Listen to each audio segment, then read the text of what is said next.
Okay, and we're back with another hour of the Teenage Exocolonist. So, in the last stream, well, we basically entered our last phase of our, um, well, if I'm not mistaken, there are three phases, like age 10 to 13, and then 14 to 16, and then lastly 17 to 20. We're only going to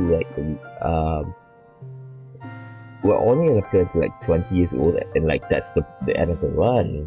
Okay, and basically last stream what we did is that we found out Tangent. Well, Tangent looks beautiful now, like that she grew out her hair, and no way I'm gonna pick up her.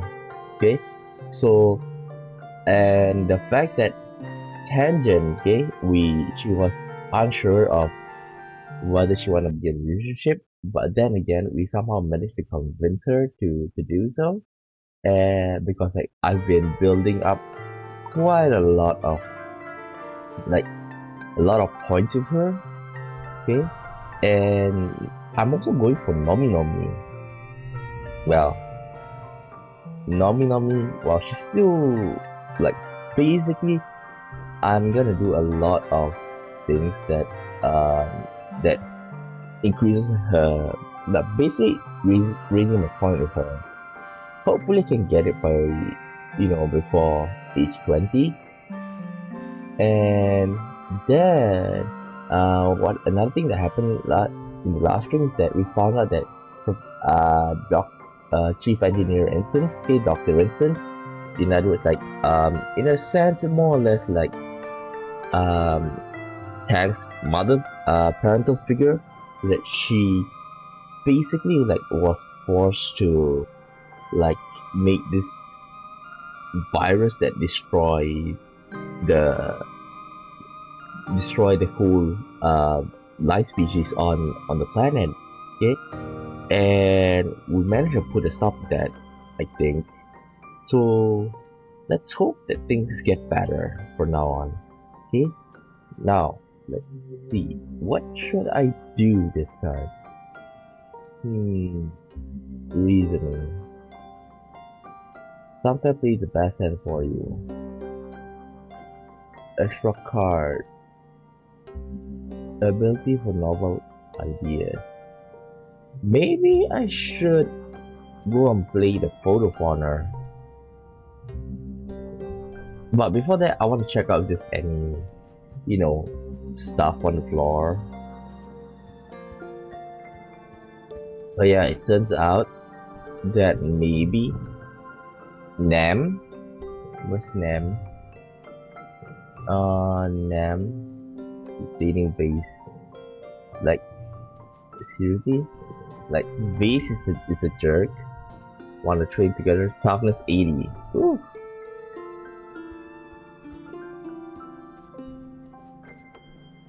Can I talk to him?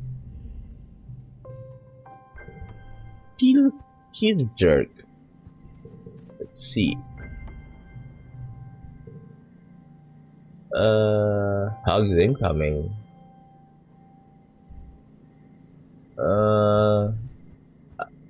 I don't think that way.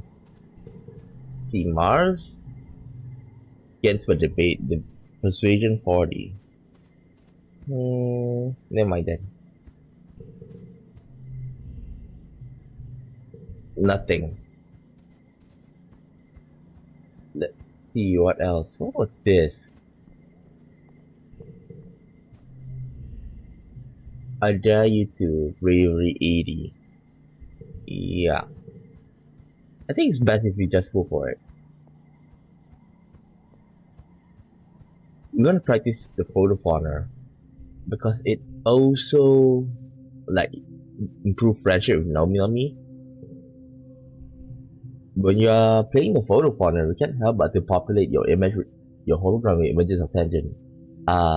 Young love.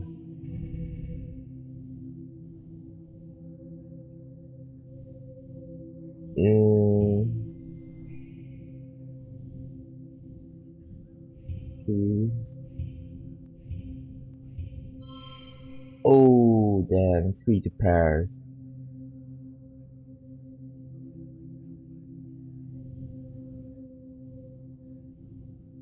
Could I?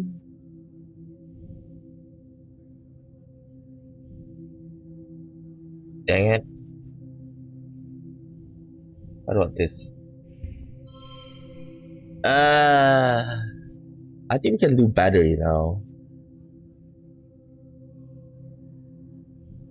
Oh, but never mind. Let's just push through. +1 to Nomi Nomi. Batumnalia! Okay, this year's Batumnalia is ushered with a big military band, horns and drums supplemented by recordings of parade music from Earth. Governor Lum strides out of man on a grand red carpet and ascends the stage to a cautious applause. Thank you, everyone. He calls out over the din. Look at you. Look at this colony. Finally, truly united. Not really. You tried to destroy the whole planet. All it took was a common enemy, he declares. I look at you beautiful people, you strong people, you good human people, and I see a fire in your eyes. I see courage in your hearts. I see a colony that's ready to win. I see a colony that's here to stay. Batumna, do you hear that? He raises his arms. Do you hear me, Batumna? We humans aren't going to hide anymore.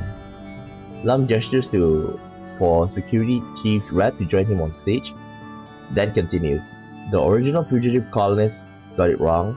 In Roman mythology, Vertumnus was the god of cultivation, not the rampant chaotic growth.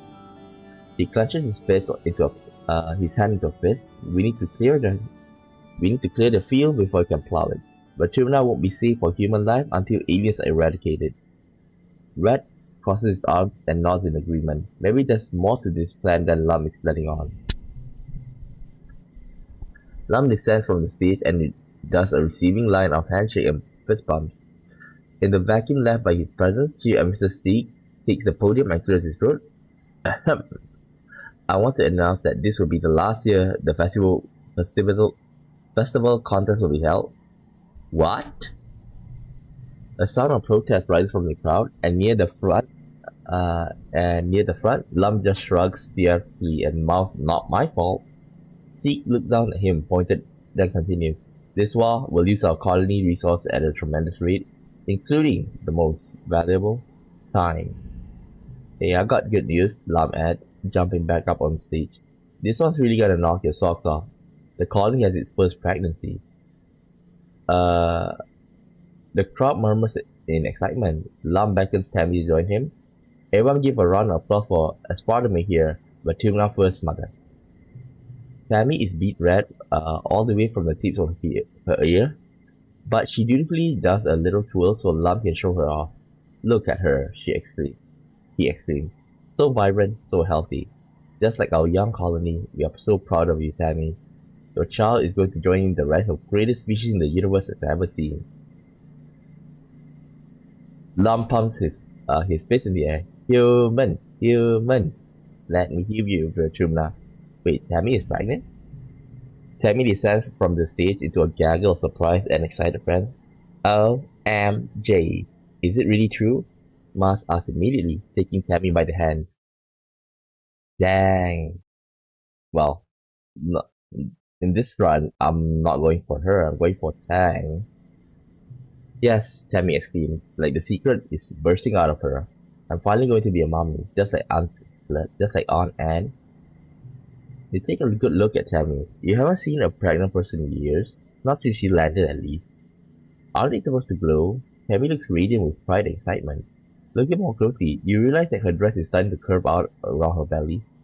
Every baby born to the colony, even you and your friends, is a complex arrangement of inherited, donated, and altered genes, and sometimes not even related to their parents. If the council let Tammy have a baby, does that mean they're going to be born soon? Cal runs over to where he was standing with his family and sweeps Tammy up in a big hug and throws her around. I'm so proud of you, he exclaimed, then rests his hand gently on her belly. Sorry, too much pain? You okay, little Popeye? They look at each other adoringly.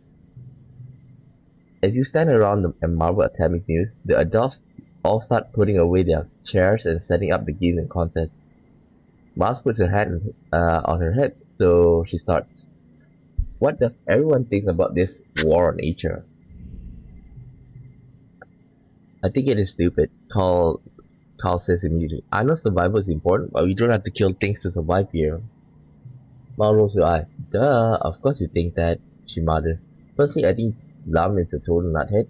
He's not much older than me. What is he, like 20? 24? And everyone listens to him? She flips her hair and over her shoulder. They should have listened to me instead. Finally, you are called to participate in the games. The last one, maybe forever. If this war on nature ever ends, you'll probably be an adult. As your friends all separate to their usual games, you just realize this will be the last time that you just get to be kids.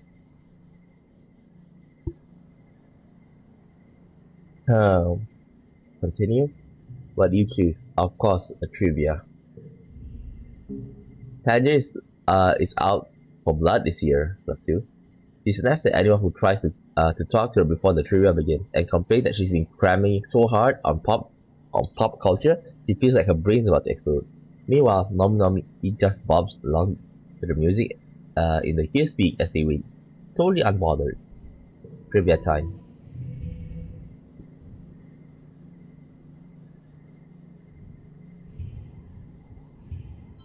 Man, 103. You have extra.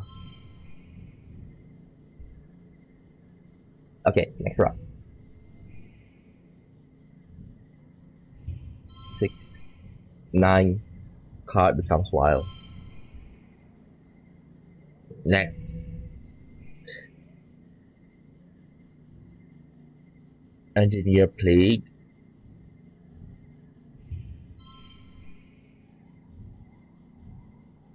5, 5,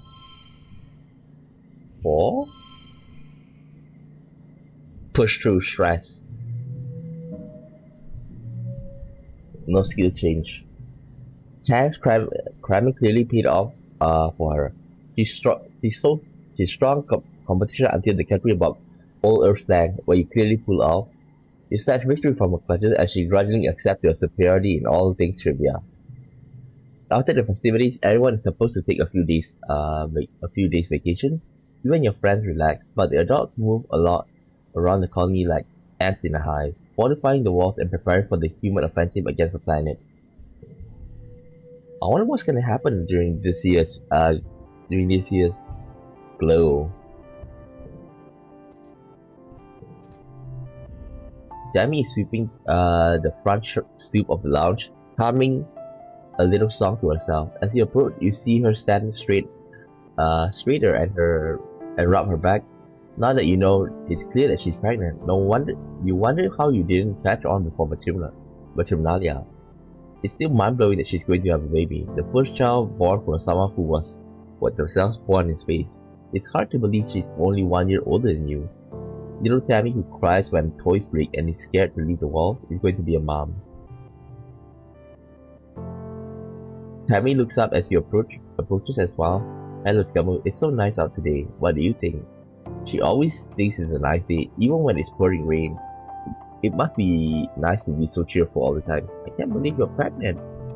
Tammy laughs and ducks her head. Well, believe it, she says, smiling to herself. It's definitely real. I have swollen ankles to prove it. Well, of course it's Cal. What are you going to name it? She considers this. I'm not sure, she says. I'm thinking maybe something to do with plants. Maybe a flower? She flushes a pretty shade of pink. Cal will probably think of something really nice. Tammy leans on her broom with a dreamy smile. I thought about it for a long time and talked to Auntie Anne and Dr. Winston. I always known I wanted children. She giggles and thought, lots of them. Why not get started now? Auntie Anne and I are going to run a new creche, so I'll have plenty of help raising them, the same way I was raised. She adds, I might not be the strongest or the smartest person in the colony, but I'm going to be the best mom. I know I can do this. Do you ever want kids, Gamo?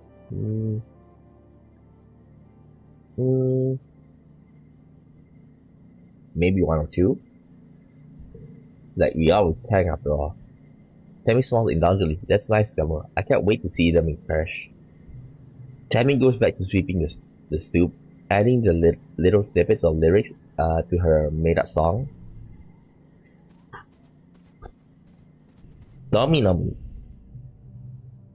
Nami is in their usual spot in the lounge, surrounded by their steadily growing collection of body pillows and stuffed animals. They are curled up with their arms around a giant plushy creature and seem to be scrolling listlessly through the movies available in the Colony Media Archive. You okay? No, Nami thought. I've been betrayed. I finished all of Mate Soccer Aries and ended on a cliffhanger. They tip over to their side, clutching their plushie to their chest in anguish. I didn't know that Stratosphere had left Earth before the series finished airing. Nami whined. You have every episode except the two-parter season finale. They bury their face against the plushie. Now I'll never know how it ends, they sniffle. It's not fair that we'll never have any new shows to watch. But we can make up new ending.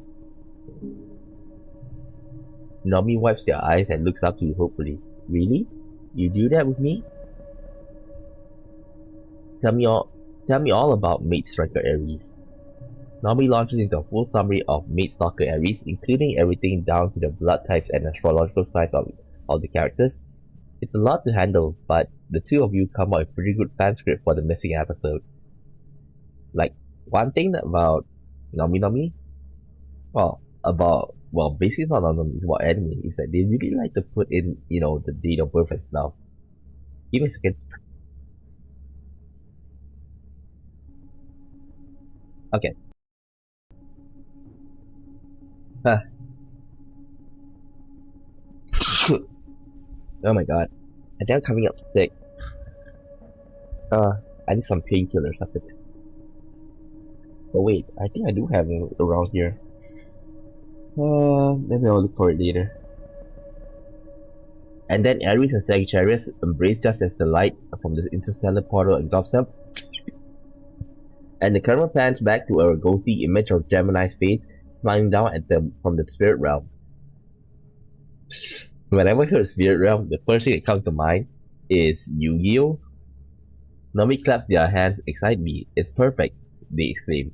So much better than just leaving it right before the climatic battle between agents and agents of the stars. They smooth down the fur on their plushie with a thoughtful look. Thanks, Kamo, they say. I was feeling so bummed about the cliffhanger because it just reminded me that everything, even though everything ends, sometimes it's a lot earlier than you can handle.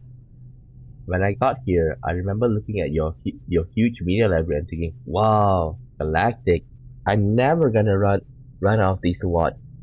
It felt like the whole world was still ahead of me, ready to be discovered. Nami digs into your fingers into their plushie. Now it feels like everything's just on fire all the time, and everyone is always on my case about how I need to grow up. What's so bad about being innocent? Why does everything have to be so grim all the time? This one is now. There will be more good experiences. Give me a second. I think I need to take something. I think I should wear a blanket over myself. Just a moment. Like, I do feel like a sudden chill all of a sudden.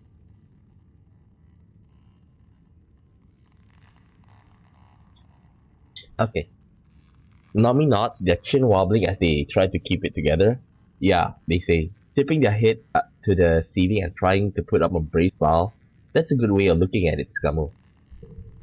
Done. Let's go and find some stuff. And if there's any more events. Oh yeah, since we have popular, it's best if we do if we work things that give a lot of kudos. Nope.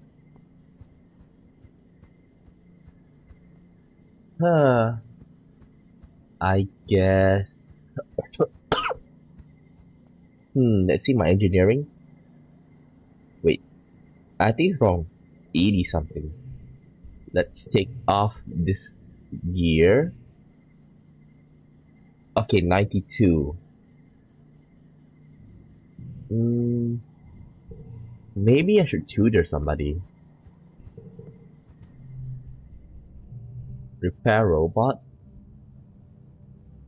To the children.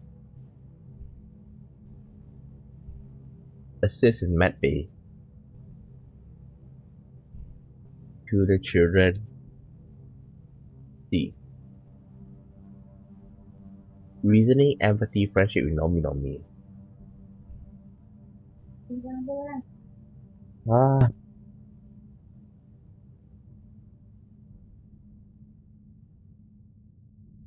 okay. So maybe this one here. To the children, because like if I go for repair robots, like I actually can go for xenobotany. Yeah, I think I should. Because this is the last Batunalia. So basically, like we're not gonna get any more popular after this. Like you get popular for winning the contest. Let's research xenobotany. We're gonna like if I'm not wrong, we already have double from it, and then like popular is gonna like double that, maybe 60. You go to grab a wheelbarrow from the barn where Cal keeps his daily pillar and finds Cal standing over the empty trunk. Sock is nowhere to be seen. Where is Socks? Cal leans on his rake and runs his hand through his hair. Oh yeah, I guess you didn't know, huh? I came in one day over a year ago. I guess he chewed through a box and ran away. I got a feeling that this is the monster that's going to destroy the colony. He stabs his rake into a pile of straw and scoops it into a pan, probably for the best. He wasn't doing well. In the end, I have no clue what to feed a caterpillar. Still don't. Like, if it's like a caterpillar, maybe like it's metamorphosing into something else. Like when they are caterpillar, they eat leaves, okay, and of course they go through a cocoon stage, and then butterfly they'll like basically feed on nectar. So it's something like that.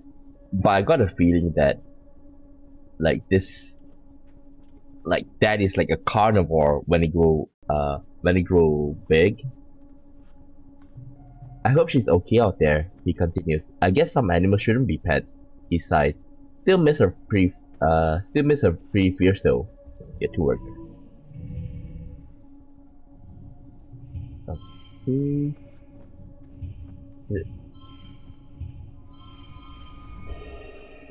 Got it. Popular status. Mid dust. Next one. I guess it doesn't give me, like double. So might as well tutor. Because that way I can like improve on Nomi. If I'm not wrong, you need 90 to be like in a relationship with them.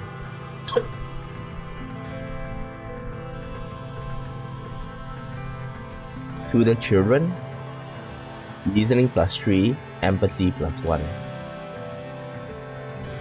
You're reading on some Earth novels when with the kids when you come across the idioms those who can't teach. Huh, Earth had some weird ideas about teaching. You can't imagine saying that to one of your teachers. With such a small population, sharing knowledge is one of the most honorable things you can do in the colony. 9.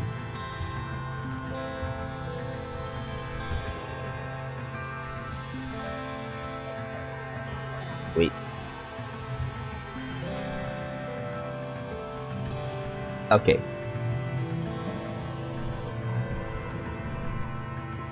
That's 4 reasoning, 1 empathy. Lead dust. Okay, 1 more month to work.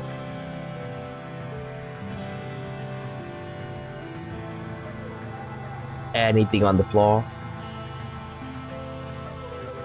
Anything on the floor? Guess not.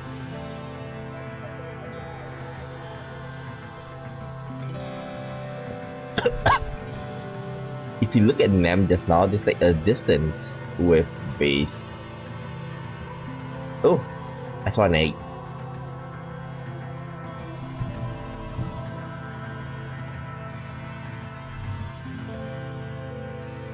Saw an egg. Now let's see, what should I do? One more round on tutoring. You're helping Tammy brush up on the math and chemistry. Auntie Eden says that I need to measure when I'm baking. She says, staring timidly at her hands, but when I'm baking, I just go by how the dough feels or looks or smell. And it always works out. When I try to measure it and think too hard, I get it wrong. She tugged on her ear. She told me that if I want to do it by feel, then I need to get better at chemistry too. She showed me this long textbook and food chemistry and how proteins combine to form gluten and how acid makes things so fluffy and soft. She blinked. I didn't know any of that. Aren't acids bad? Why would I put them in food? Go easy on her. She'll never learn if she isn't enjoying it. You gently encourage Tammy as you read through the food chemistry textbook together and work on some practice tests, even when she gets every question wrong, though she probably never be a chemistry whiz like Tang. She blossomed with every compliment, slowly gaining confidence in her ability. This isn't as scary as I thought it would be, he says. She closes her hollow palm. Thanks, Camel. When the lesson is over, Tammy insists she bake you a cake to show you what she learned. She didn't really understand the lesson, but she has the confidence to taste it as she goes and adjust the recipe based on gut feeling and not informed by some solid book learning. Maybe did she really learn anything about math or chemistry? Maybe not, but she's a better baker now, and that was the goal. Cake. She happily gives you a piece in thanks for being such a good teacher. It's not bad, but you aren't sure she should be thanking you. Get to work.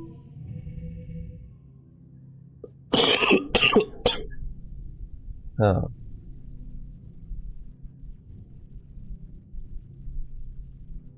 Okay, maybe like this.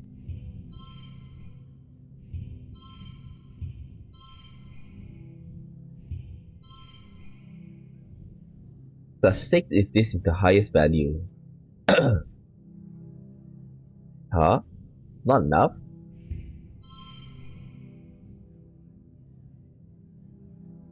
+5 to all mental blue flushes. Push through.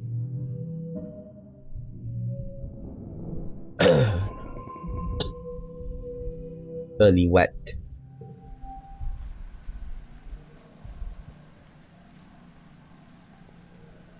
Anything on the floor?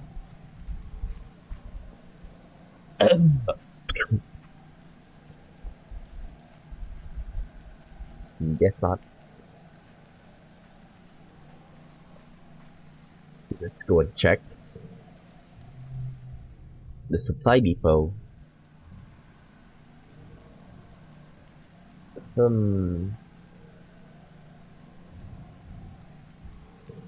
Maybe I should give the cake to Nomi Nomi.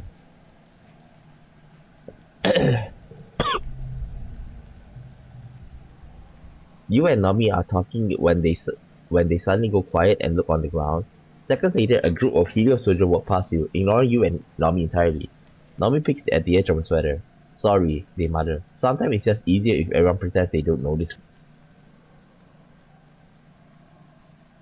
I have a present for you. Give her the cake.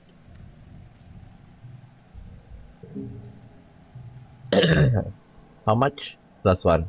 Oh, yum yum. Looks really tasty, Nomi exclaimed. I'll eat cake any day of the week.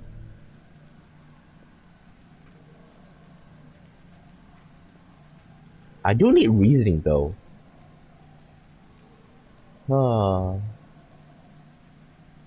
Creativity is good as well. Oh, Tammy have an event. Hello, Tkamo. Tammy bounced over. I have a present for you. We present you with a gift. It's wrapped with homemade wrapping paper. Scribbled with hearts and flowers. Open it, she says, bouncing on her toes. You open the gift and pulls out a pair of gloves knitted with rainbow mishmash of yarn ends. The palm of one of them has been cut open and the edges are expertly resewn. They are already fraying. You told me once that your favorite toy is your hollow palm. And, well, it's not like I can program new genes for it, but I do know how to knit. Tammy beams, clearly proud of her ingenuity. I didn't want your hands to get cold, so I made a pair of gloves you can wear and still use your hollow palm. I accept her gift. That's my empathy. One card with gems. You thank Tammy for her gift, and she clasps her hand in front of her heart. I'm glad you like it, Scummo. I worked really hard on it. I'm gonna go for Tammy, on the second run.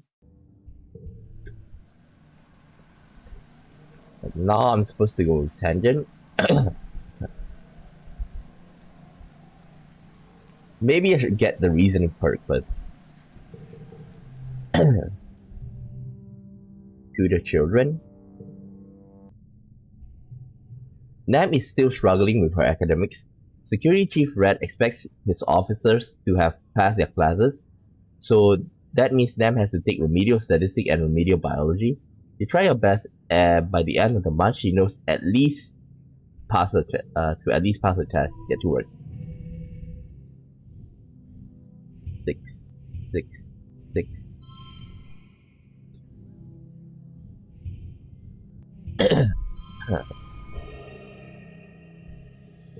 Win.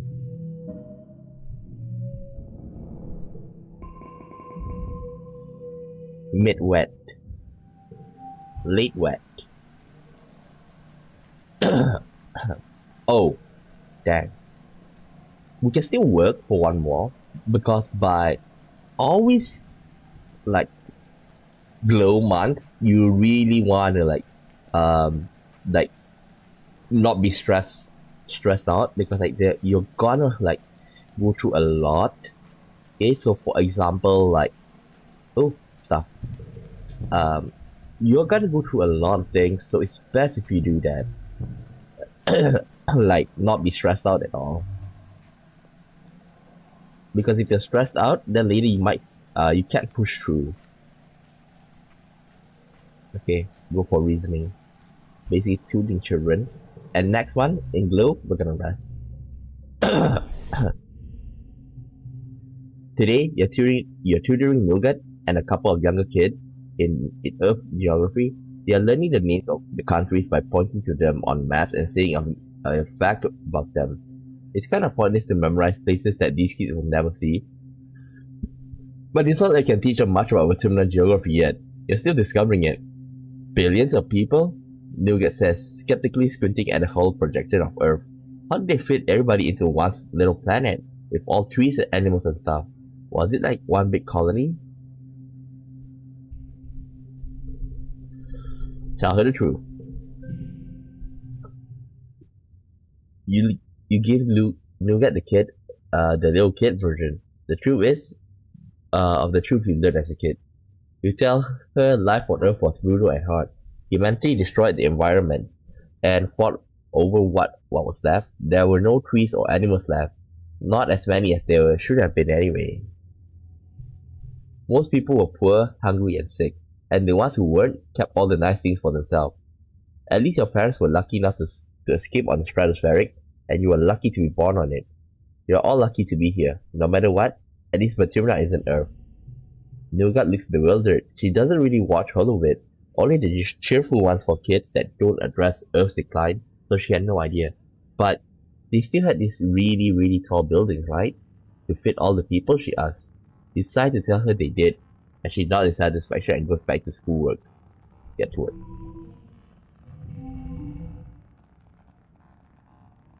Okay, +3 to straight.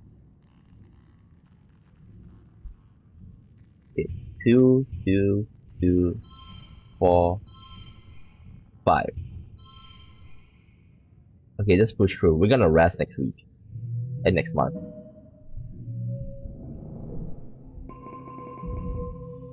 Lead wet.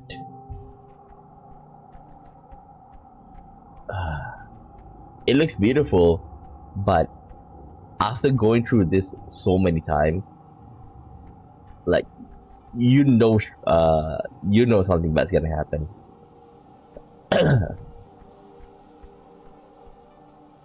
This run, I'm the Brainiac run, basically focus on mental. Next run will be on persuasion, like speech, because I'll be with Tammy.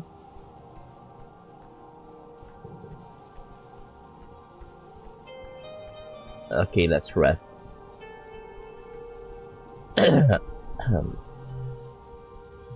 Relax on the wall with this.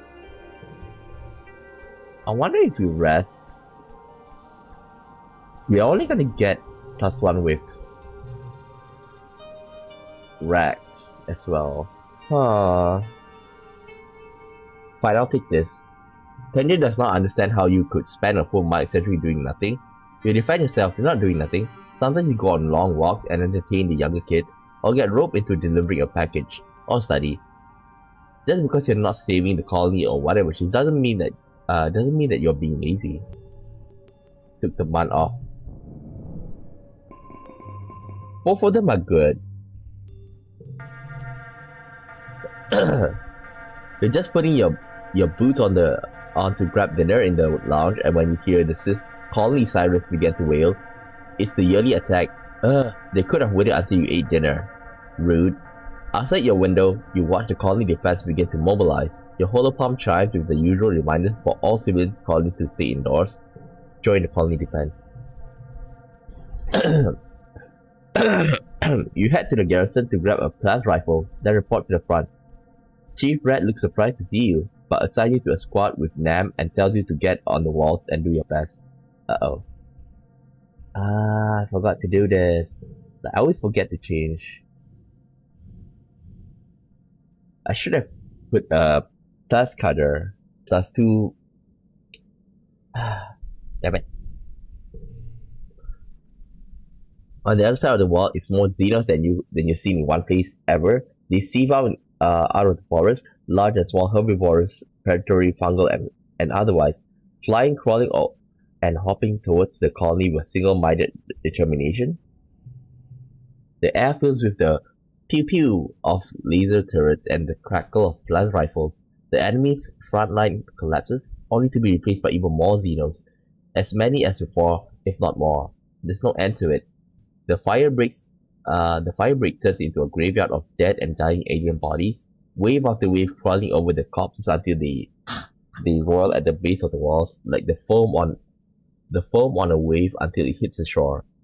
You hear the walls creaking underneath you, but they hold strong. +10 strength. There is no sun to set in glow, but night falls on the battlefield without any break in the fighting. Your fingers begin to cramp from pulling the trigger of your plas rifle. Finally, you're relieved by the second guard shift. You walk straight to the garrison, right into the dreamless sleep. You're awoken 6 hours later for your next shift. The kitchens have provided soldiers with pressed soy ration and hot black tea, which you grab then make your way back to the walls to survey the carnage of the night. As you arrive, your holopalms lights up a priority message. Security personnel, we're under siege, the chief security says. Getting right to the point. On Earth, sieges were used to break a city by starvation or drought. We have plenty of food and water. Guards will rotate 6 hours on, 6 hours on, 6 off. We will, so long as we keep the xenos on the other side of the wall, we can hold them off for days, weeks even. Weeks? Everyone exchanges exhausted looks. He pauses and adds, we can do this, we're stronger than them, and we're not going anywhere.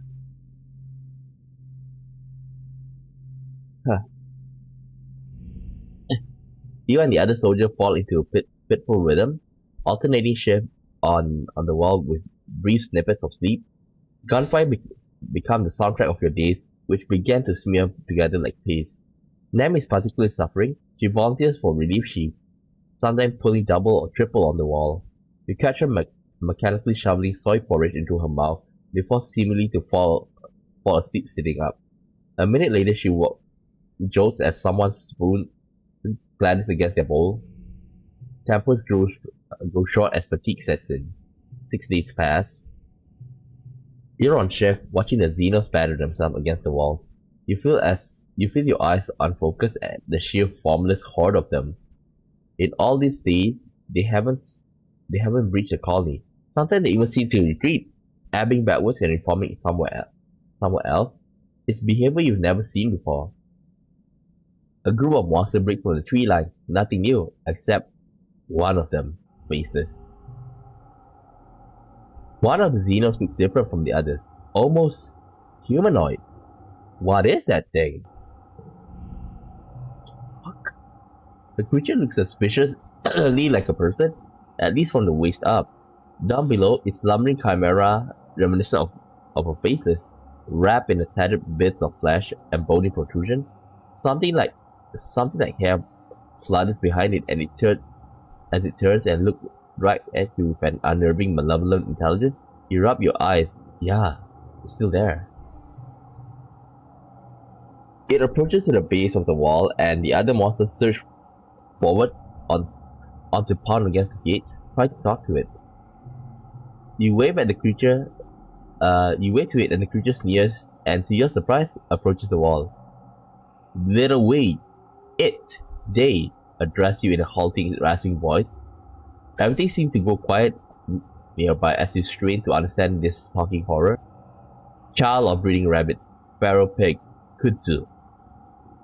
Its unnerving human gaze pierces you. Introduced species. You understand? You wonder if you're hallucinating. Is it holding a gun? You slowly nod yes. You understand the words at least. I'm Noctilucent, the monster says through a voice box that seems better suited to guttural roars than human language. A gardener designation pest control. You realize with growing horror that this creature's hair is actually alive somehow. Waving in a wind that isn't there, their clicky-clacky bits wave and snap at you as if they have mind of their own. You can't look away.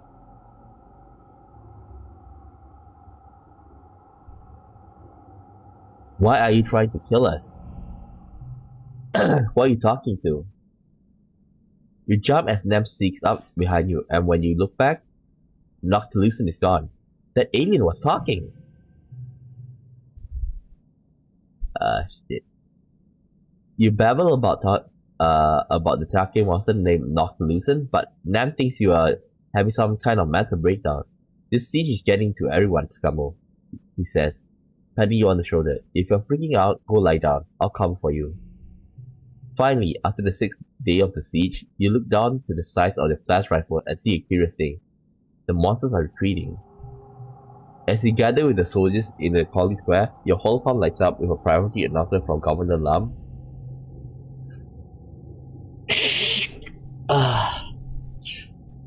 I really need to take some painkillers after this. Lam smiles broadly and puffs up his chest. Another year, another win. You're welcome, Matruna. You're welcome, humanity. You're welcome, you hear? A chief rat nearby looking livid. What did he do? He runs to his security officers. Race out there like an idiot with his honor guard, defends radically unsound position, put himself in danger so we all have to save his overstuffed ass. The soldiers all shift uncomfortably, but no one disagrees. And when I actually needed him, Rat continues, taking his 12-hour beauty rest while the rest of us slog through endless shifts. The soldiers are exhausted from the siege, so the crowd in the square disperses quickly.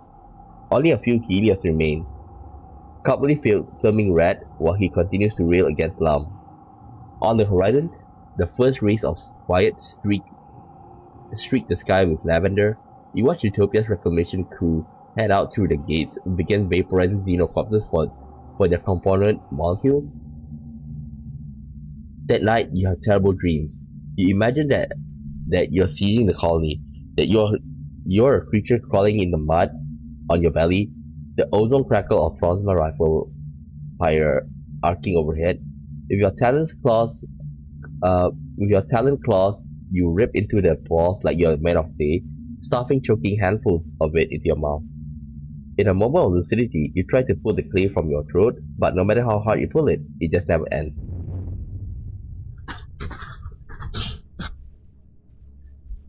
You jolt awake when you realize you've been pulling your own guts out of your throat. Just a dream. You're shaking and coated in a film of terror sweat. Your heart pounding. You don't find sleep again before dawn breaks. Huh? Oh, like I was surprised. I thought it was still in glow.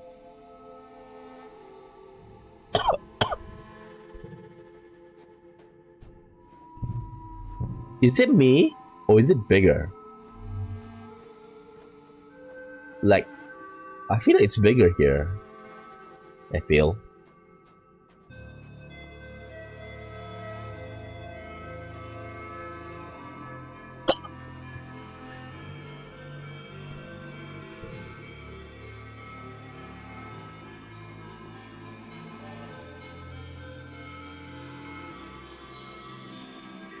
Nothing.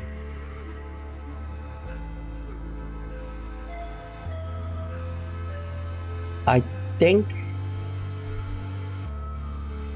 I should go. I think I should go and explore because we do have heroic here. +1 to physical skill and increases for 3 months. So what I'm gonna do, I'm gonna take this off and I'm gonna use a class cutter.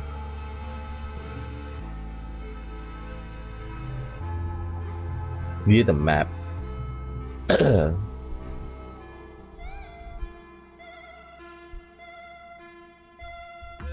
We can only go to these two, but we're not perception biology. I think we'll go for survey the plains.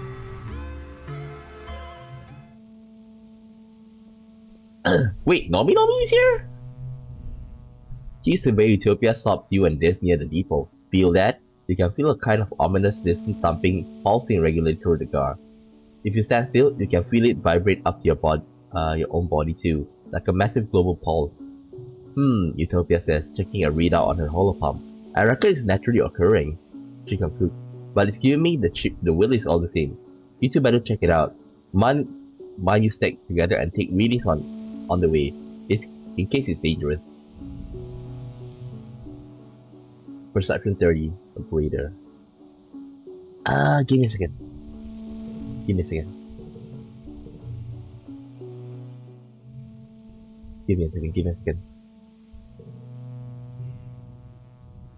Okay.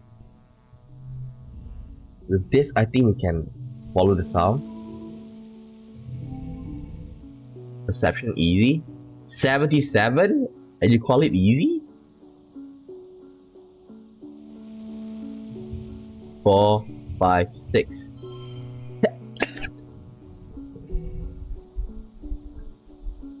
Okay, this one will go for red.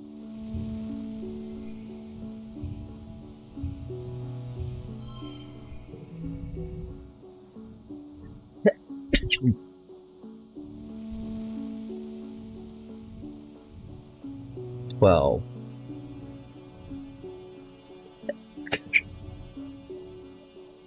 yeah, I think I have to go for.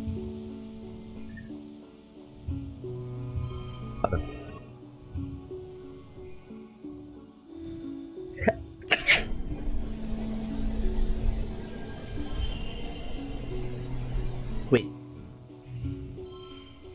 Super goal.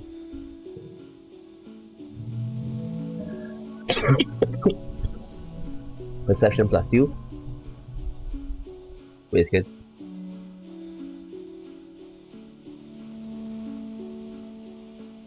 You find a machine. An ancient broken down machine, like a small pyramid shaped building made from some kind of dark stone or bone that almost looked like it grew that way. Hey, isn't this the thing that we saw, during Glow? Except it isn't broken. It's just so very old and overgrown. It looks more like a pile of rubble and roots than a building or engine or whatever it was. Still, a thumping noise comes from inside it. The vibrations are strong here, making your guts feel weird. You didn't notice it at first, but there's a curious path on the ground moving away from the machine.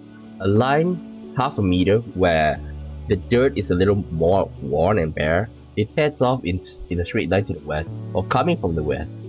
Could animals have made this path, or the thumper itself? Analyze thumper.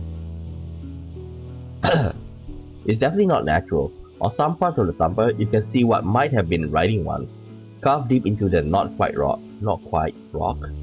It must be thousands of years old. Whatever part of it still works deep down in its core. It has a funny smell too, sweet like something fermented. Puffs of air coming from vents near the top, in time to the thumping. You also note that animals here are a lot more aggressive than usual. Even the insect buzz more annoyingly overhead. Your scanner registers higher levels of attack pheromone. Whatever is going on, the fauna don't like it. Eventually, you head back to share your findings with Utopia. Totally an alien civilization, this insists. Utopia scratches her head. I suppose maybe, he says. You say it looks ancient, right? Perhaps there could have been another civ here long ago. We have found another site, but not active like this. He seems to be pointing west. Or receiving something, she snapped her finger. There's some right ugly ridge lines out there that have kept us from checking that direction, but we got gliders and motivation. That's half of the battle. She makes a note in her holopalm. I'll open up the western resting ridges for surveyors, she says, then grins. Whew! Say that 3 times real fast. Western wrestling ridges? Western wrestling ridges? Okay. This is right, it's definitely aliens.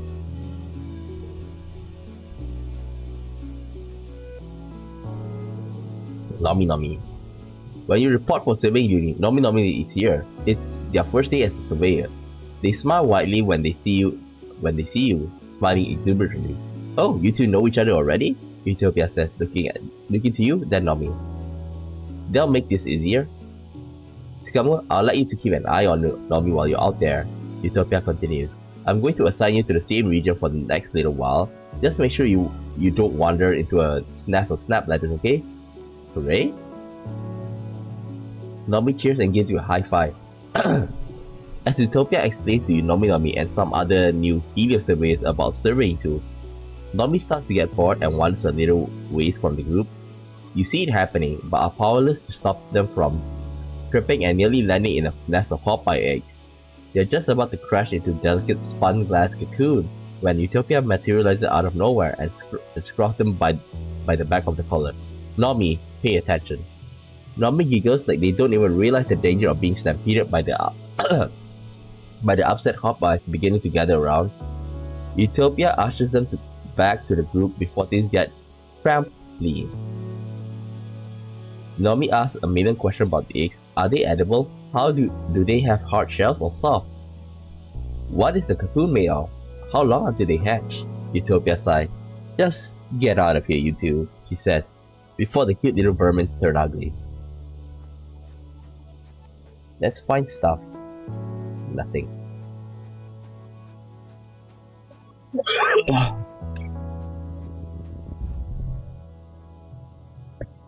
It's a cloudy day. You hear the crash of thunder from somewhere nearby. Loud. Sounds like it's getting closer. Suddenly, a massive, impossible tall something punches the low cloud and slams into the ground ahead of you.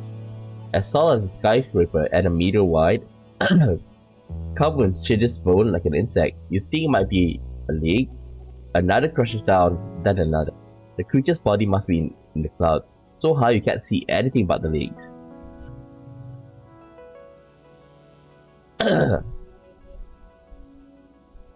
The first leg lifts again and moves towards you. You're in shock, your body simultaneously screams at you to stand still and run. Stand still.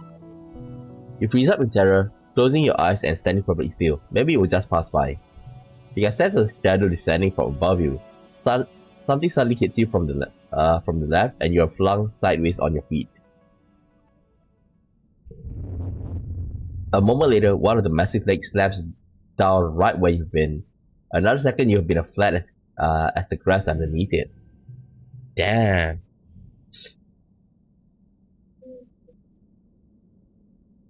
So maybe this is the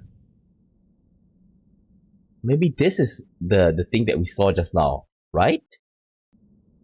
The during the when we were attacked, you look up to what hit you, uh but it or they is already gone, having saved your life. Oh, this. Hey, Scammo, this greets you cautiously as you pass on the narrow path.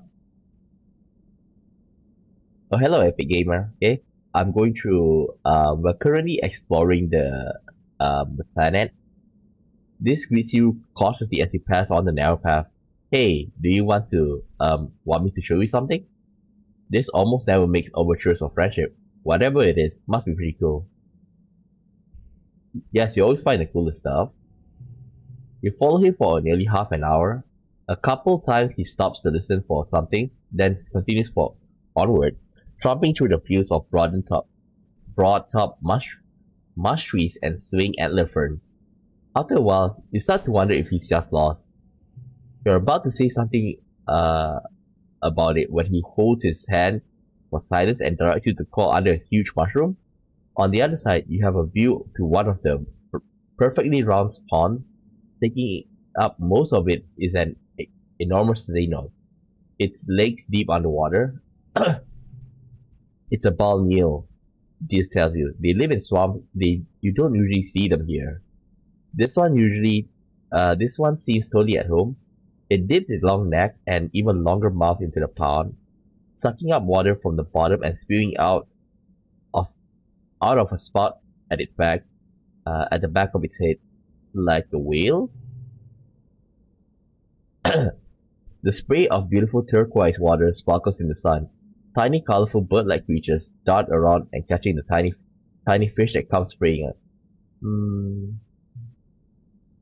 What is it doing? I think it's eating the mud, this says, or something really tiny in it. You watch for a while. It sure eats a lot, he adds. Ooh. Tough.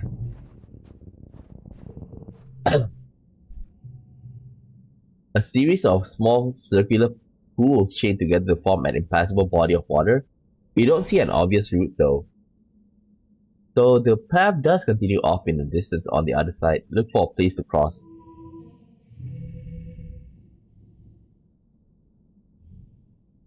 Cards become tree, eh?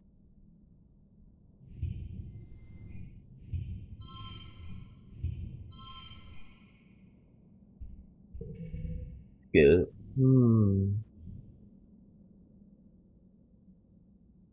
Maybe. Okay. It's gonna be tree. Okay.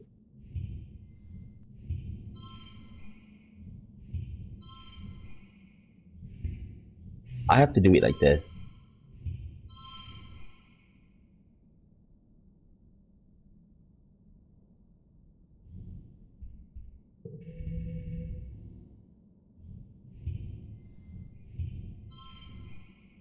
Card becomes tree. Win.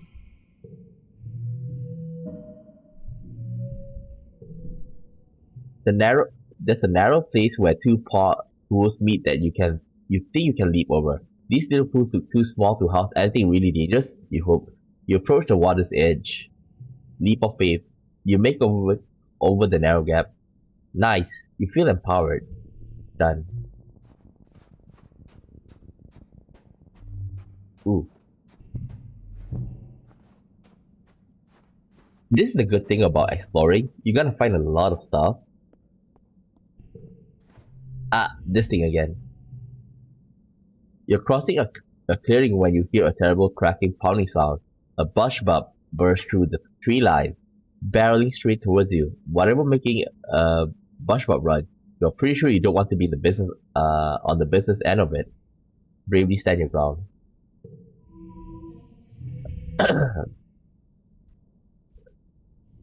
Okay, that's a good card to lock it down. Next.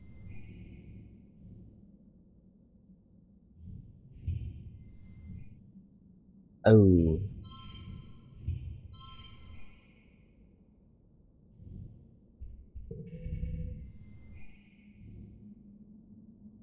Hmm.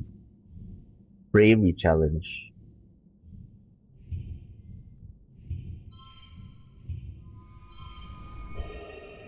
Wait, good. The creature pounds past you, its powerful stone-like gorilla arms smashing to the ground. It doesn't even seem to see you, and goes around you without even looking at you. You look around, but there's no sign of whatever motivated the bushwalk to run so fast. At least that's something to be grateful about. Yeah, I think we can go for 2 more. Event. Not me, not me. You hear Nomicho run over there. You spray to the sound of the stress. Nomi seems to have fallen headfirst into some kind of Nomi-sized flower. Is it eating them? It engulfed Nomi's upper torso, its petal pulsing as it pulls them down further. You could use your plus cutter to cut them out of there. If you can figure out what part of this creature to cut without hurting Nomi. Nomi is struggling and you hear muffled sounds of distress from inside. You have to try. Save Nomi.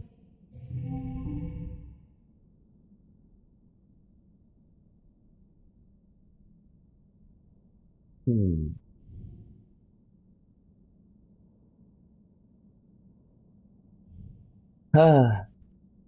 This is gonna be hard. We're just gonna do it like this.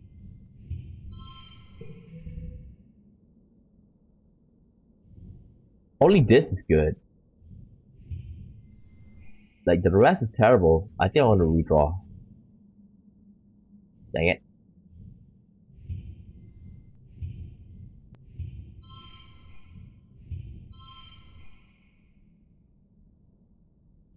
Wait.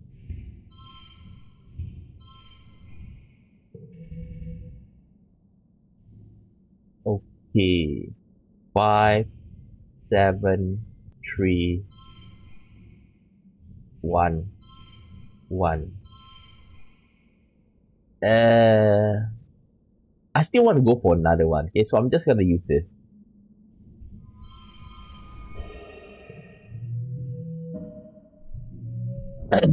That's 5 kudos. You delicately slice the lyre flower at the underside of the base of its flower, which you guess it is the creature's neck. Up close, it actually looks more like reptilian than plant-like. Just a little nick, and the creature coughs and convulses. Nomi spills forth in a flood of digestive juices. Ew, ew, ew. Yuck, my outfit, stupid flower. Nomi stomps and shakes their face at the flower, which lurches away on a flat snake-like body. Okay, we're pretty bummed out.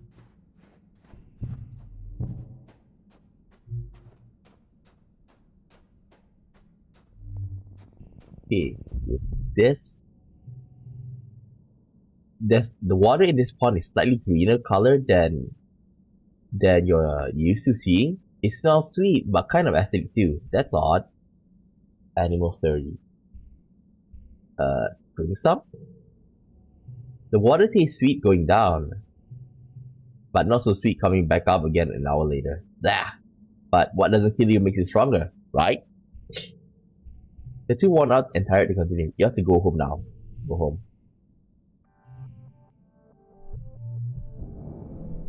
Plus 4 to perception and 2 animals. You roll out of bed at noon because you're allowed to, because it's your birthday, but also because you're exhausted. You barely slept at all last night. You've been having these nightmares since the siege. More and more every night. Like they're trying to tell you something urgent. You can't make any sense of it.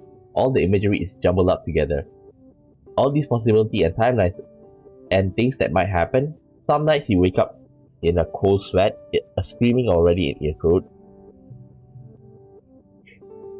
You sit on the edge of your bed, run a hand through your hair, and check your hollow palm. A few people wish you happy birthday, but that's all. You guess you are getting older? Birthdays aren't as important as they used to be. Right, Mars wants to meet you for lunch in the lounge today. You have to practice your smile.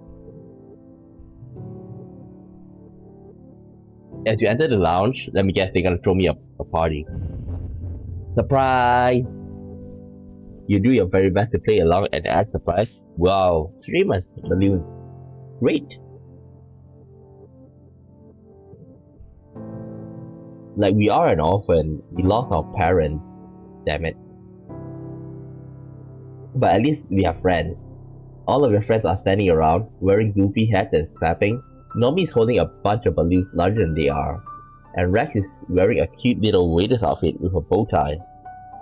You accept their hugs and birthday wishes, trying to hide your exhaustion and demurring with a few pointed all this for me? You shouldn't have.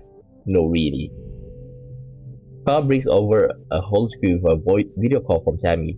She looks exhausted but proud, but in her arm is a tiny little wrapped bundle of baby. Looks she says, Agnesia, just missed your birthday by a day. You coo over the baby girl and wish Tammy a speedy recovery. She looks even more tired than you are, but everyone is healthy and happy. Especially Cal. He takes the holoscreen for a few minutes after you're done, so he can obsess over Tammy's new baby. Even though he's probably not, well, not supposed to be, related to Agnesia. He's every bit the proud daddy. But he returns to the party. He's so happy he sounds like a total dork. He tells everyone about the new baby, beaming so proudly for Tammy. They can probably take readings from Earth. Despite your exhaustion, you started to smile too. Your friends are amazing, and they're all here because they care about you. Then, you get some unexpected guests. The lounge begins to fill with video kids. Mostly ones you don't know. The ones who usually keep themselves to themselves and, well, don't much like you original Stratospheric kids. Vase and Nem are with them. His arms drape over her shoulders. Nem gives you a little wave of acknowledgement for your birthday, which earns a weird look from Vase. Hey, who invited you guys? Cal says, stepping forward with his hands clenched. This is a private party? It's a public lounge, Vase replies. We can sit wherever we want. Cal stops right into the midst of Helios. You guys think that just because you fell out of the sky, you're the wormhole's gift to Fortuna? He spits out. We don't need you, we never needed you. All you do is make things worse, like this party. It's both... like, you can't argue the fact that they saved us, but at the same time, like, they're acting too high and mighty. You rarely see Cal so ready to fight. He doesn't seem to care that the body language of Helio kids has changed from cocky to dangerous. They're just a bunch of fascists. Cal continues. You and Lum.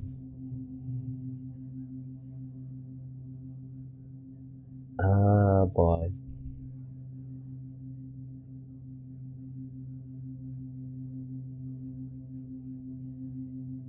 The lounge erupts, chairs screeching across the floor as Helios jump to their feet, yelling at Carl, calling the collie illegal and Carl a fugitive. They jostle him around, but Cal plants his feet and stands his ground. You hear a bottle breaking and see someone advancing on Cal. He's not backing down. Stop it. Your voice is drowned out by the argument, but then someone throws a punch, and then it's all chaos from there. Despite Cal's bravado and brawny physique, he's no fighter. One of the Helio kids socks him in the stomach and he goes down like a felled canal tree. Rex throws himself between Cal and his assailants, catching a few kids on Cal's behalf before the Helios get tired and leave. Man, Rex is a good guy. Maybe the next round I'll be friends with him. With a few parting shots at Cal's alleged romantic interaction with the afloat cow. Vase doesn't get involved, but he doesn't stop them either. He's the last to leave the lounge, staring hard at Rex before smirking and turning away.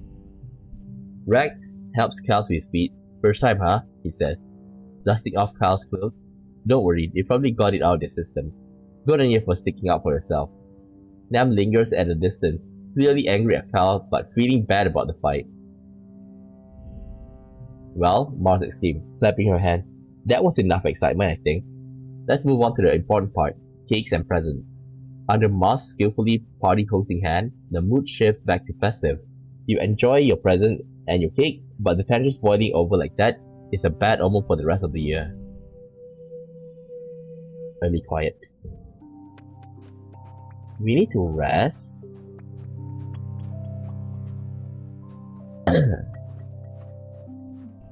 Let's talk to him. Nothing. You need some time off, of course. Wait, let me check Nomi Nomi. Let's talk to Nomi Nomi. You're walking through the colony when you see a blur of color and motion at the end of the vision. Bang! Nomi collides with you in a catastrophe of flailing limbs and high-pitched squeals, sending you both falling to the ground.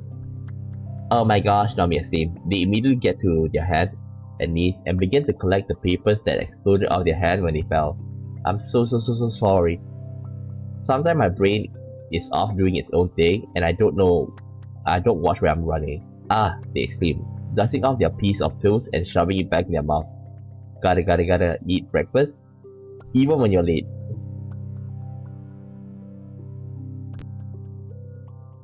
This is not good. Don't even worry about it. Nomi giggles and continues to collect their scattered papers. Their face is bright red. Okay, if you say so. Thanks, Camel. Maybe if I had a genetic instrument like everyone else, I would be able to watch where I'm going. Huh? Give me a second. Let's. I want to choose. Your enhancement isn't super agility, huh? Not it.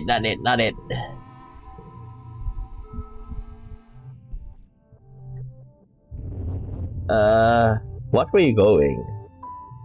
Sorry. Nomi cringes and frantically tries to collect their scattered papers. Sorry, just excuse me.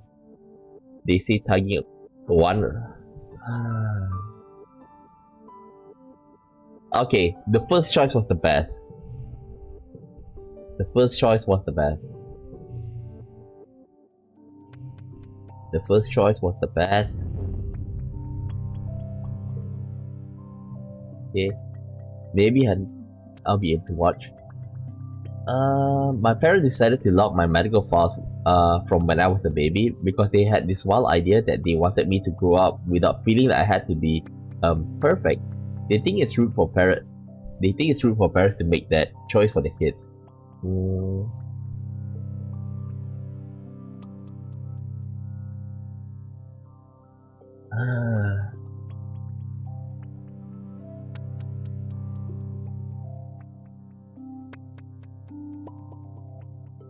It's not all it cracked up to be. That's easy for you to say, Mister. I have so cool superpowers. Okay, that's not it. So I guess that sucks? Is the answer?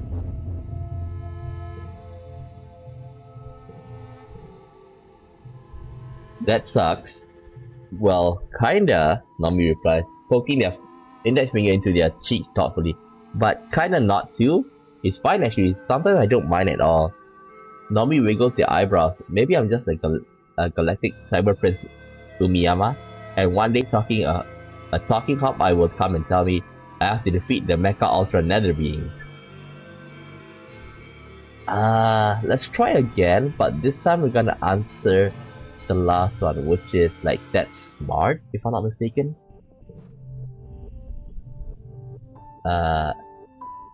Later.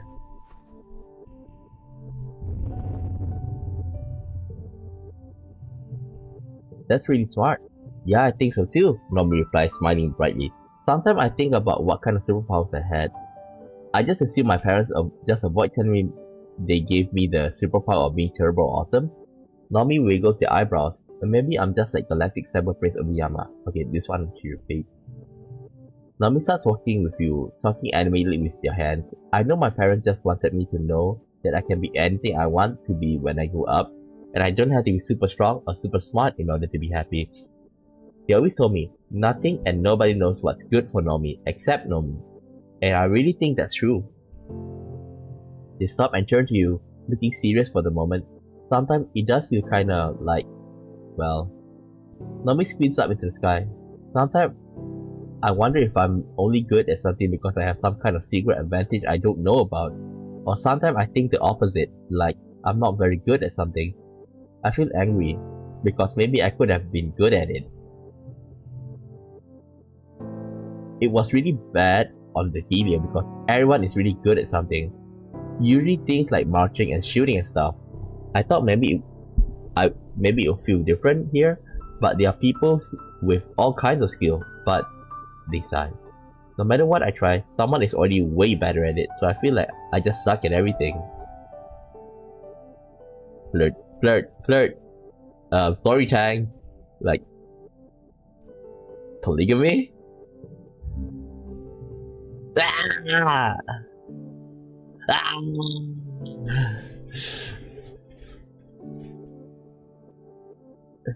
You wriggle your eyebrows suggestively. Nomi wrinkles her nose. Ew, you sound like Rex, he laughed, and gave you a little push on the arm. But I think I should, just keep it that way. Like, it's like sacrificing now for the future. Tang. I cannot tell if VTubers to believe humanity will become the dominant species of the tuna, as if we were on Earth. Tang uses watching a dog moth flutter by. If nothing else, it is certainly survivor's bias. The family tree of humanoid species has many dead branches, so to speak. Humans are weak, defenseless, fragile, inefficient, and short-lived, Tang says. And that is only a few of our many faults, and yet we dominated Earth. I have to believe that it is possible to do the same here. Have any time to spare? Tang comes and checks the time on her hollow palm. I suppose, he says archly, then smiles. If you provide me with sufficient motivation, you hang out in the lab. Tang cleans her workstation to prepare to leave with you, but just as you take her arm, an alarm goes off. I think we've read this last time. Tang curses and scrambles over to an experiment and turns the alarm. I seem to have forgotten that this experiment requires a great deal of babysitting, he says. My apologies, but might we stay in the lab? There's nothing to be done about it when you're dating a brainiac like Tang, so you pull up a chair and settle to keep her company. It's nice to spend time with her. Okay.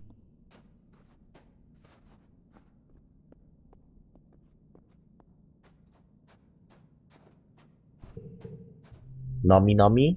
Let's give her a present. This.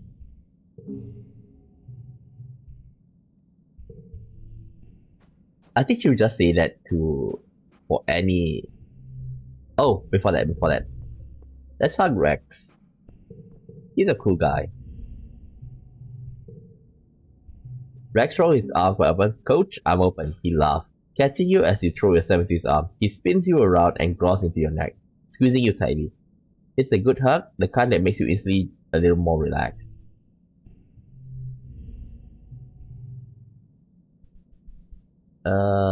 I got to hold Acmea for a whole hour today, Rex sighed dreamily. She's got the sweetest little button nose, those big old eyes, and those ears. That's Tammy's kid, alright. Rex laughed and tugged on his furry ears. I just love baby so much. Done.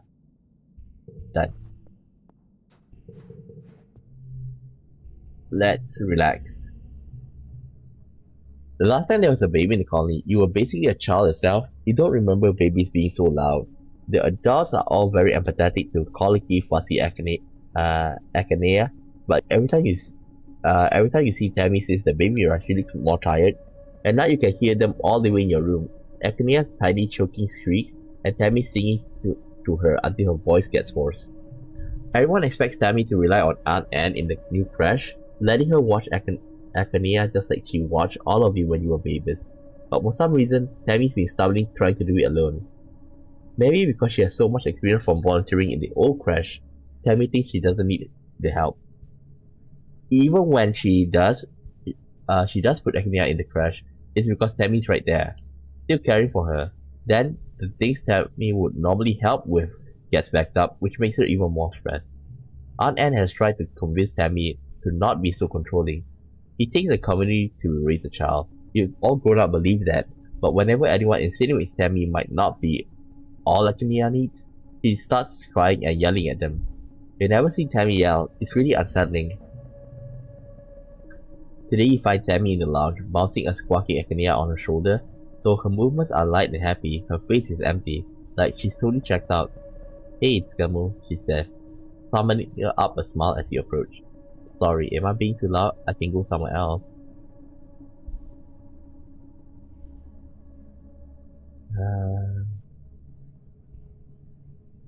Why doesn't Carl help? Tammy giggles. Echenia is my baby. I made her all by myself. So I should be able to take care of her all by myself too. Besides, Carl's got 100 things to worry about with his own work. He says, it's very important, you know. The colony needs food a lot more than they need a quiet baby. Just then, Echenia starts howling, her little lungs making a truly impressive sound, and Tammy falters. Shh. She hustles, Mommy got this. It's okay. Tammy has not got this, and she knows it. You can tell she doesn't really think she can handle things. Can you teach me to babysit for her?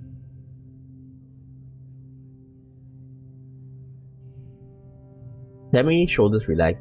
Oh, she sounding a little surprised. Everyone's been telling me how I should do things. It's like they don't think I know anything. She rubs her eyes. I don't know how nice it will be for someone to just trust I can do it. You and Tammy fall into a routine where every evening after dinner, you take Echenia and go for a nice long walk into the garden. Tammy's confident. Getting just a few hours of sleep before staying up most of the night with Echenia does wonders for Tammy's sanity, and soon she's confident enough to allow other people to help out during the daytime. Cal is relieved. She'd been freezing him out as well, insisting that because Echenia is her baby alone, he should be a handle thing. Seeing him hold Echenia, it just looks right. Eventually, Tammy agrees to place Echenia in the crash during the day so she can fully recover from the birth and sort out her mental health. She still spends a lot of time in the crash, but it's because she wants to, not because she feels like she has to prove she's a good mother. It's still hard raising a little baby, but Tammy's going to do great, with a little help from the colony that loves her. Okay, 2 is just too weak. Gotta erase that. Lead quiet. How's she doing? Empathy 40.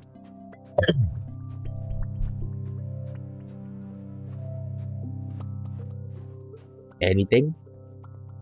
No. Give Nom Nomi a present. Too soon to give another gift. Okay, fine.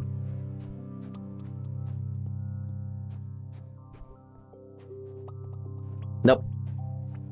Nothing.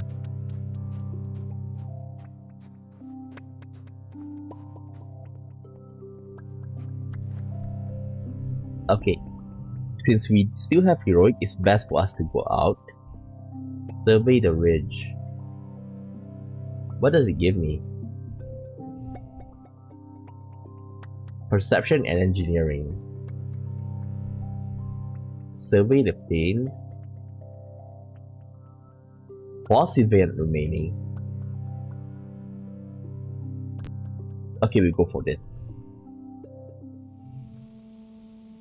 There's a boss event.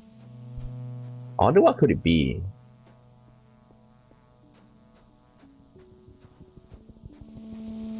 The boss event probably at the back there somewhere.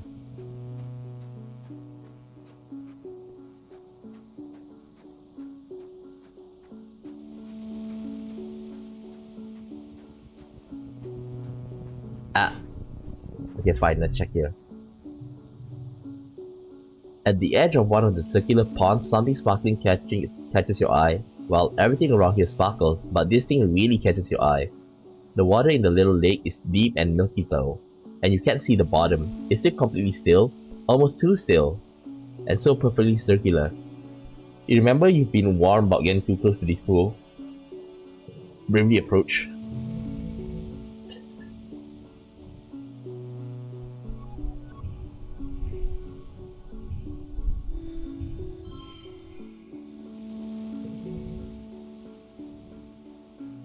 Huh.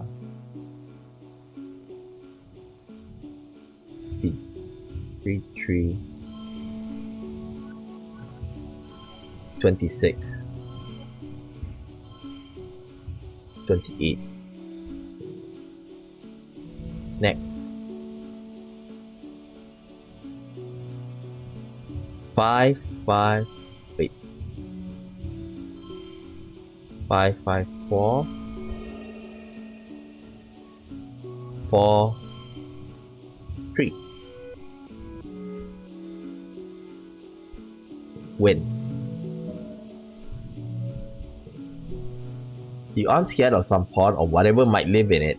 You march out to the edge, keeping your eyes on the shiny prize, and paw around in the snow looking for that shiny whatever it is. It looks like it's a pretty crystal, just sitting on the ground. Good find. Collectibles. Ah, Nami Nami. You met up with Diz and Nomi Nomi. They stumble upon something strange and are arguing over what to do with it. It's a big, cute, big blue crystal, knee-high and warm to the touch. It looks like there's something inside it. We gotta crack it open to see what's inside, Nomi exclaimed. It could be anything. Are you a psychopath? Diz retorts, clearly offended. What if it's alive? You're gonna screw with the ecological balance because you're bored? It's for science, Nomi pouts, turning to you. Come on, Skamu. Skamu will do it. Right, Skamu? Scam it. You use your surveying equipment to detect a heartbeat, proving that yes, it is alive. You can't tell much else since the scanner seems to be blocked by the crystal. But it's something. Nomi's absolutely delighted. The three of you happily leave it at that.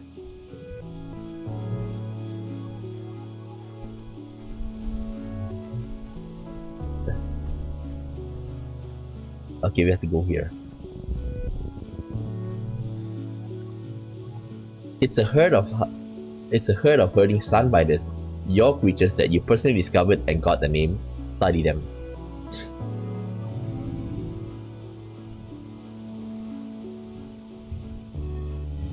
Eight, 5. Maybe I should use this.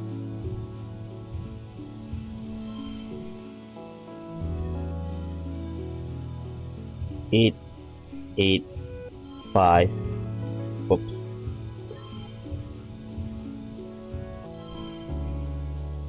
Next.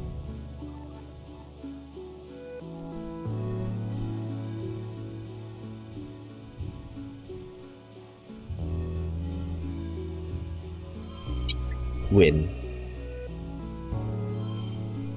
We say that we get kudos if it's equal.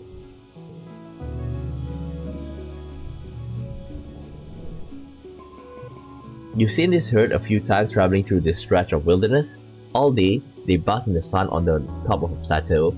Now that evening is coming, they're coming down into the plains to forage. They like to hang out in big groups and mostly lie around all day being lazy. Sounds like the life. Submit the data. Utopia is happy to have more information on that rare herd of herding sunbiters.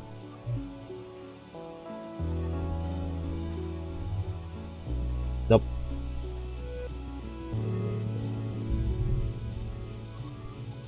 A bush but blocking the path, lumbering slowly back and forth between the dense strand of root mushes or whatever those plants are called, and a wide circular lake. It's like it's on some kind of patrol. It growls and warning when you try to squeeze past it, so you back off. From the look of its eye, this one isn't letting you through easily. Find a way. Card becomes physical red. 6, 7.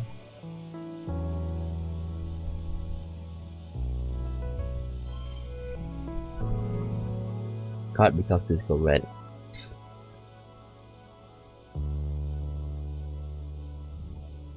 Okay. 5, 5, 6.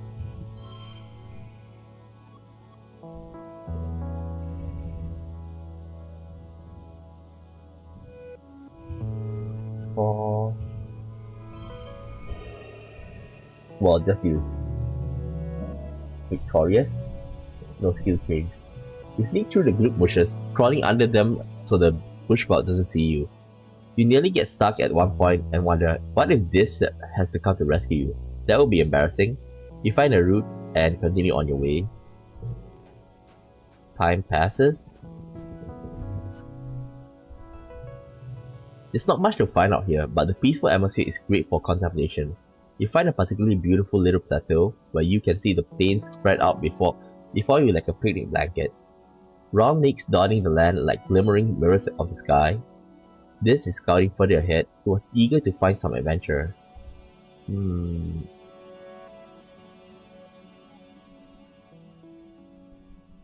Stop to meditate. Okay, good. We reduce stress. You focus on the sounds around you, on your breathing, on the feeling of your butt on the rock, and the slightly cool breeze on your face. It's very peaceful. You can feel yourself relax as you become one with the planet.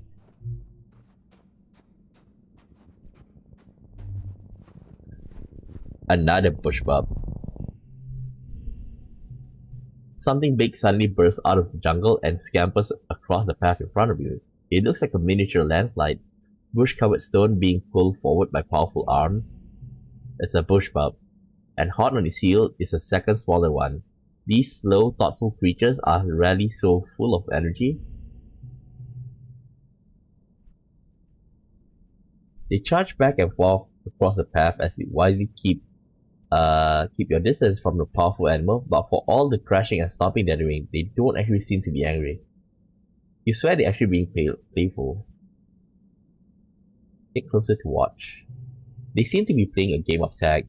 When the chaser catches up to the runner, they reverse roll. They do it with such gusto that the surrounding underbrush is completely crushed in a wide circle. An almost perfect circle. Then, all at once, the first one crouches down on the path and tucks its arm and head under the bushes on its back. You swear it was just a rock now. The second one circles the first several times, sniffing, then crouches in the same position. Now might be the chance to get past them. Okay. In perfect sync, the two creatures slowly stretch out and up, revealing their rocky bodies and reaching their surprisingly long necks up to the sky. They begin to shake their bushes and rattle their antlers in a rhythm, which each other as they stomp slowly around the clearing they made. You think they are dancing. The intensity of the dance increases, they both shaking their backs so hard that some of the branches and fruits are flying loose. Instantly, you grab out a piece of the fruit. At that movement, the dancers shift and... Youch! One of them steps on your hand with the full force of its massive body. You let out a cry and pain and clutch your hand to your chest. Oh, that looks bad. The two creatures had been so intent on each other that they hadn't noticed it there. They are so startled and perhaps embarrassed that they take off running in opposite direction. Well, that was weird. Well, at least, like, they are friendly. But I'm surprised that my hand didn't break. Another bush bub. You almost bump into this. He's being so still and quiet, hunched over and looking down like a knoll. He shuttles you and points. Don't scare them. You follow his fingers and see what looks like a bush shaking violently. Two bushes actually, at opposite ends of the clearing. Is it the same one? Oh, they are bush bubs. From far away, they really do just look like plants and rock. They are fighting over territory, this says. How do you know that? If you're quiet, you see them a lot. You watch the two creatures face off, rhythmically rustling the leaves that grows out their heads and backs. Their gang branch-like antennas swing over their heads as they rear up their full height. Even from far away, they look imposing, like agile boulders. One goes, then the other. They watch each other carefully, alternating and repeating others' motion, trying to outdo each other. Ultimately, the smaller one, more graceful, one seems to be declared the winner. The loser plops back down and shuffles away into the jungle defeated. The two want our entire to continue. You have to go home now.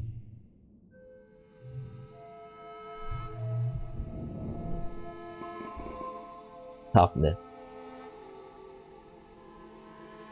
+1. All collectibles will glow. Okay. Next month. Okay, we need to rest.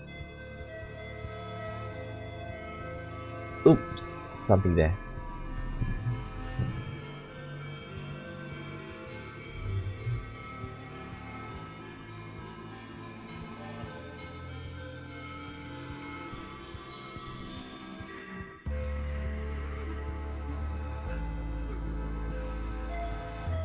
Can I give her Nomi another present? Nomi is painting their nails. Every nail is a different bright color. They hold them up to you. Marzipan let me borrow some of her nail polish, they say. She's so glamorous, and she said that if I like any of the colors, I could just have them.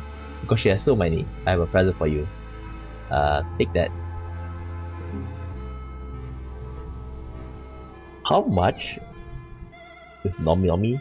44. Can I even make it? Relax. You organize a raid on the kitchen pantry for snacks. They want to be free. You must liberate them.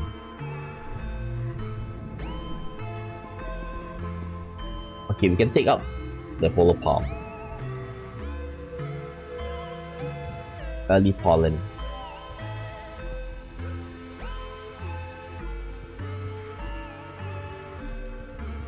Let's talk to Tang.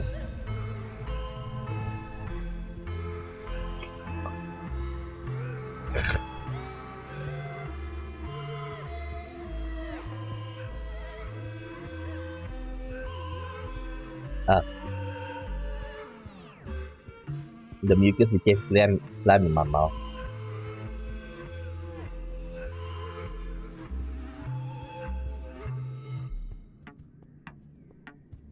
Okay. We're gonna continue because I feel like there's a boss event there just now, right? 3 events remaining. We're just gonna go check it out.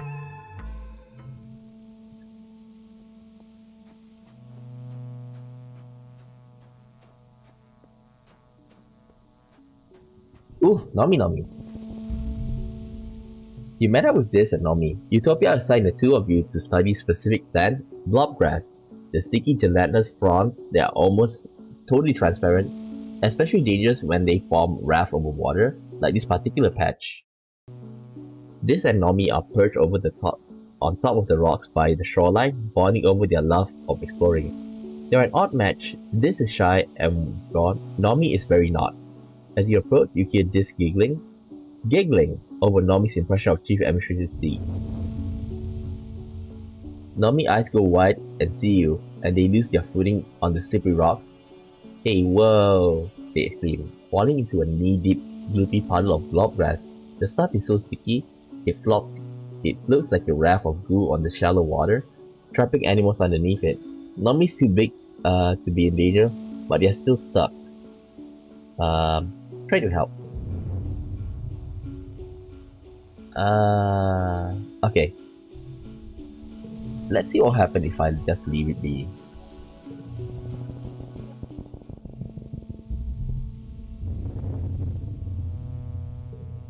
Nomi can handle it. They keep getting more and more stuck, look like a breached float tower. They started to panic. Okay. I have to help. Even if it's gonna cost me my mood.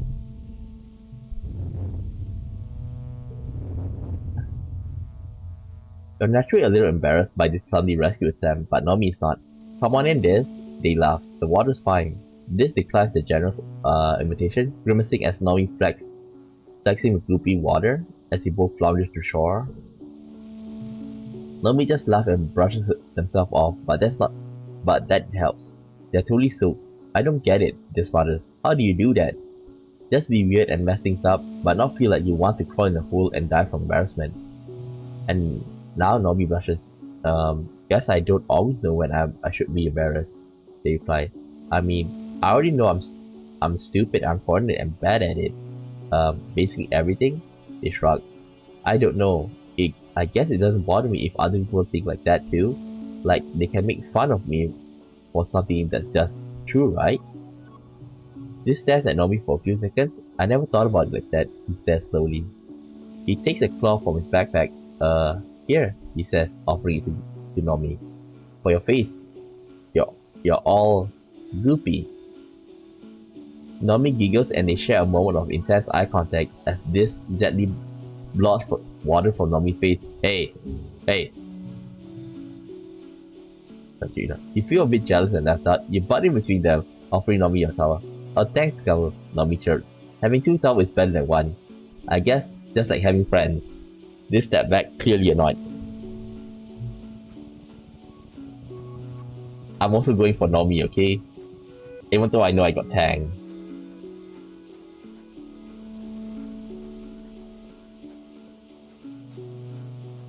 Any more? Event? Guess not.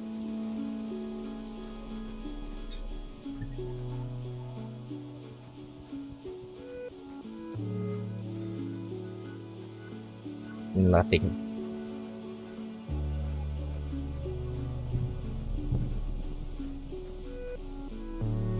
This.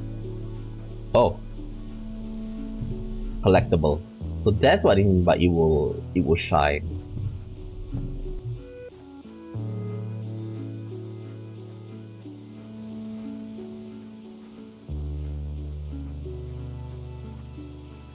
I should start giving to other people as well. Maybe to Tammy.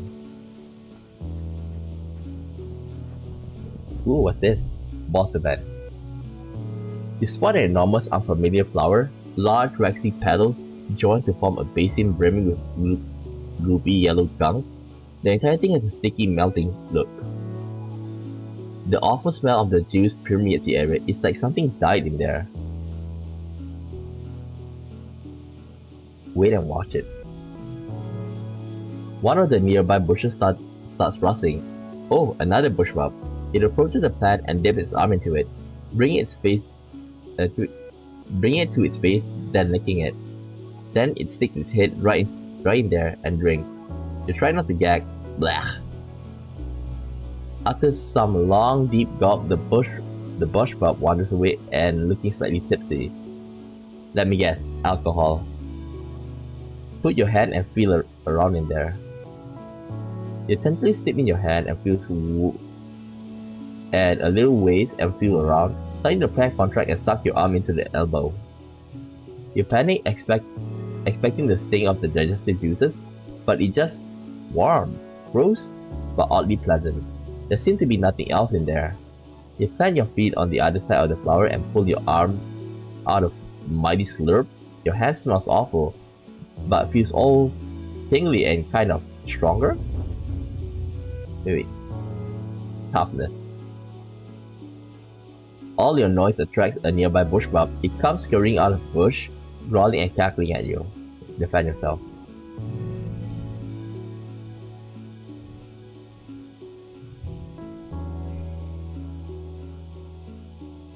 Ah.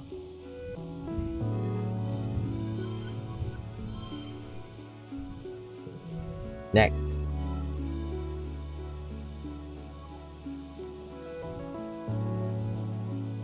Okay, 4, 5. Wait. I got wrong. Huh? Okay.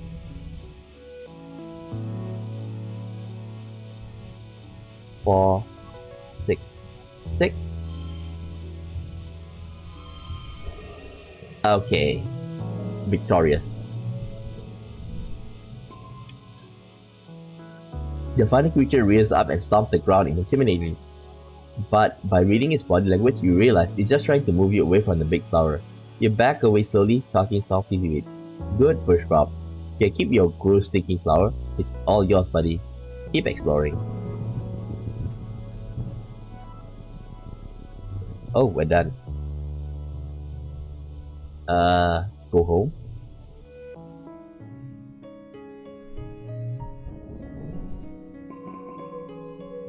Mid pollen.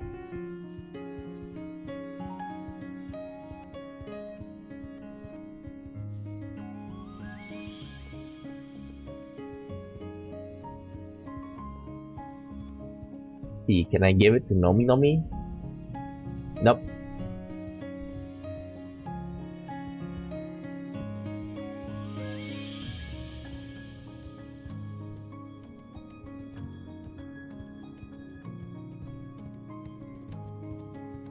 I guess that's it. Okay, let's go and tutor. Wait.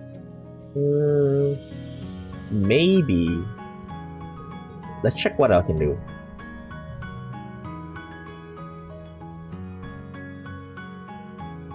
Tangent. Tangent. Maybe I should practice photo fauna.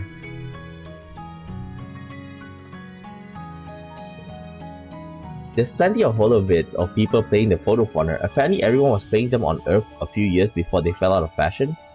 There's videos featuring everyone from kindergarten recitals to massive outdoor concerts with impressive lights and smoke.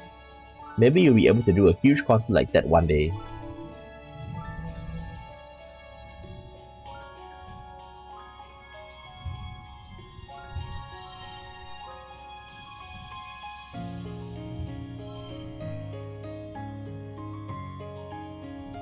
What? Dang it.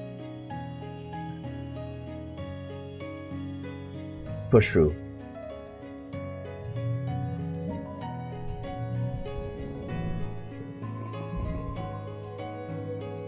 Late pollen?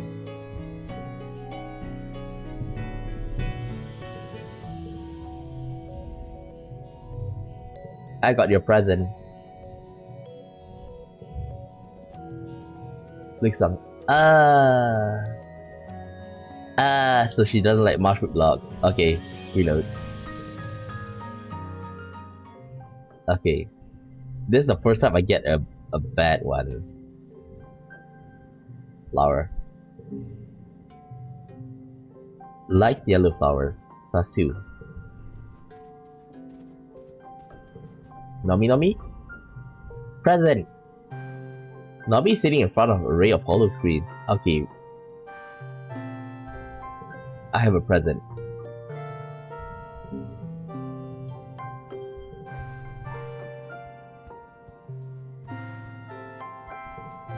Tang? No. What's the relationship with Tang? 97.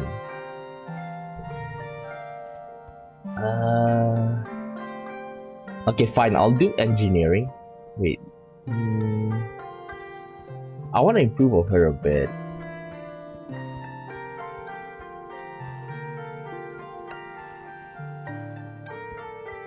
Nothing. Nothing. Reasoning.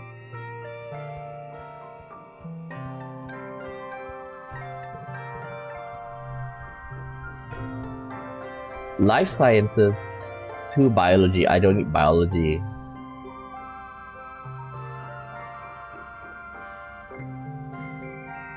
This is not bad as well. Humanities. Tangent. I think this is good. Humanity. You're running late for humanity class. When you arrive, everyone is gathered in the beanbags around the room's big holo projector. Chip's computer congruence is displayed on it. She's giving today's lesson, reading an old book of Earth poetry. They sit down next to Tang and nudge her and motion up with this. What's up with this? Tang frowns at you. Where have you been? She whispers. Ever since Professor Hell died, Congruence has been teaching this class. Then she frowns at everything in general. They said everyone else who have qualified is too busy and they didn't ask me. I miss Professor Hell. They tried to keep your voice down, but Congress literally has ears everywhere. I miss Professor Hell as well, he says. Her mother swinging over to you. He was a very special human. Wait, you asked out loud, Congress can like people? Of course I can like people, she replied. There's a humor in her, not a voice. I carry you inside of me for 20 years after all. How could I not get attached? Get to work. Card becomes 4.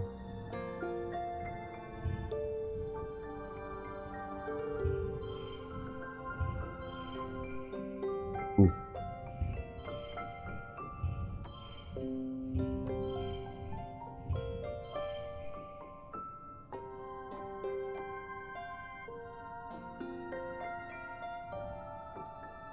See, I think this just pushed through.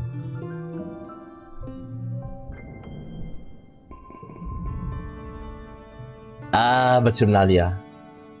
This year, Governor Batrumnalia ascension to Batrumnalia stage is heralded by an entire military band. Their instruments, shiny and nano-printed new, they march out of command formation, splitting and forming a phalanx at the foot of the stage as Lum takes his place before you.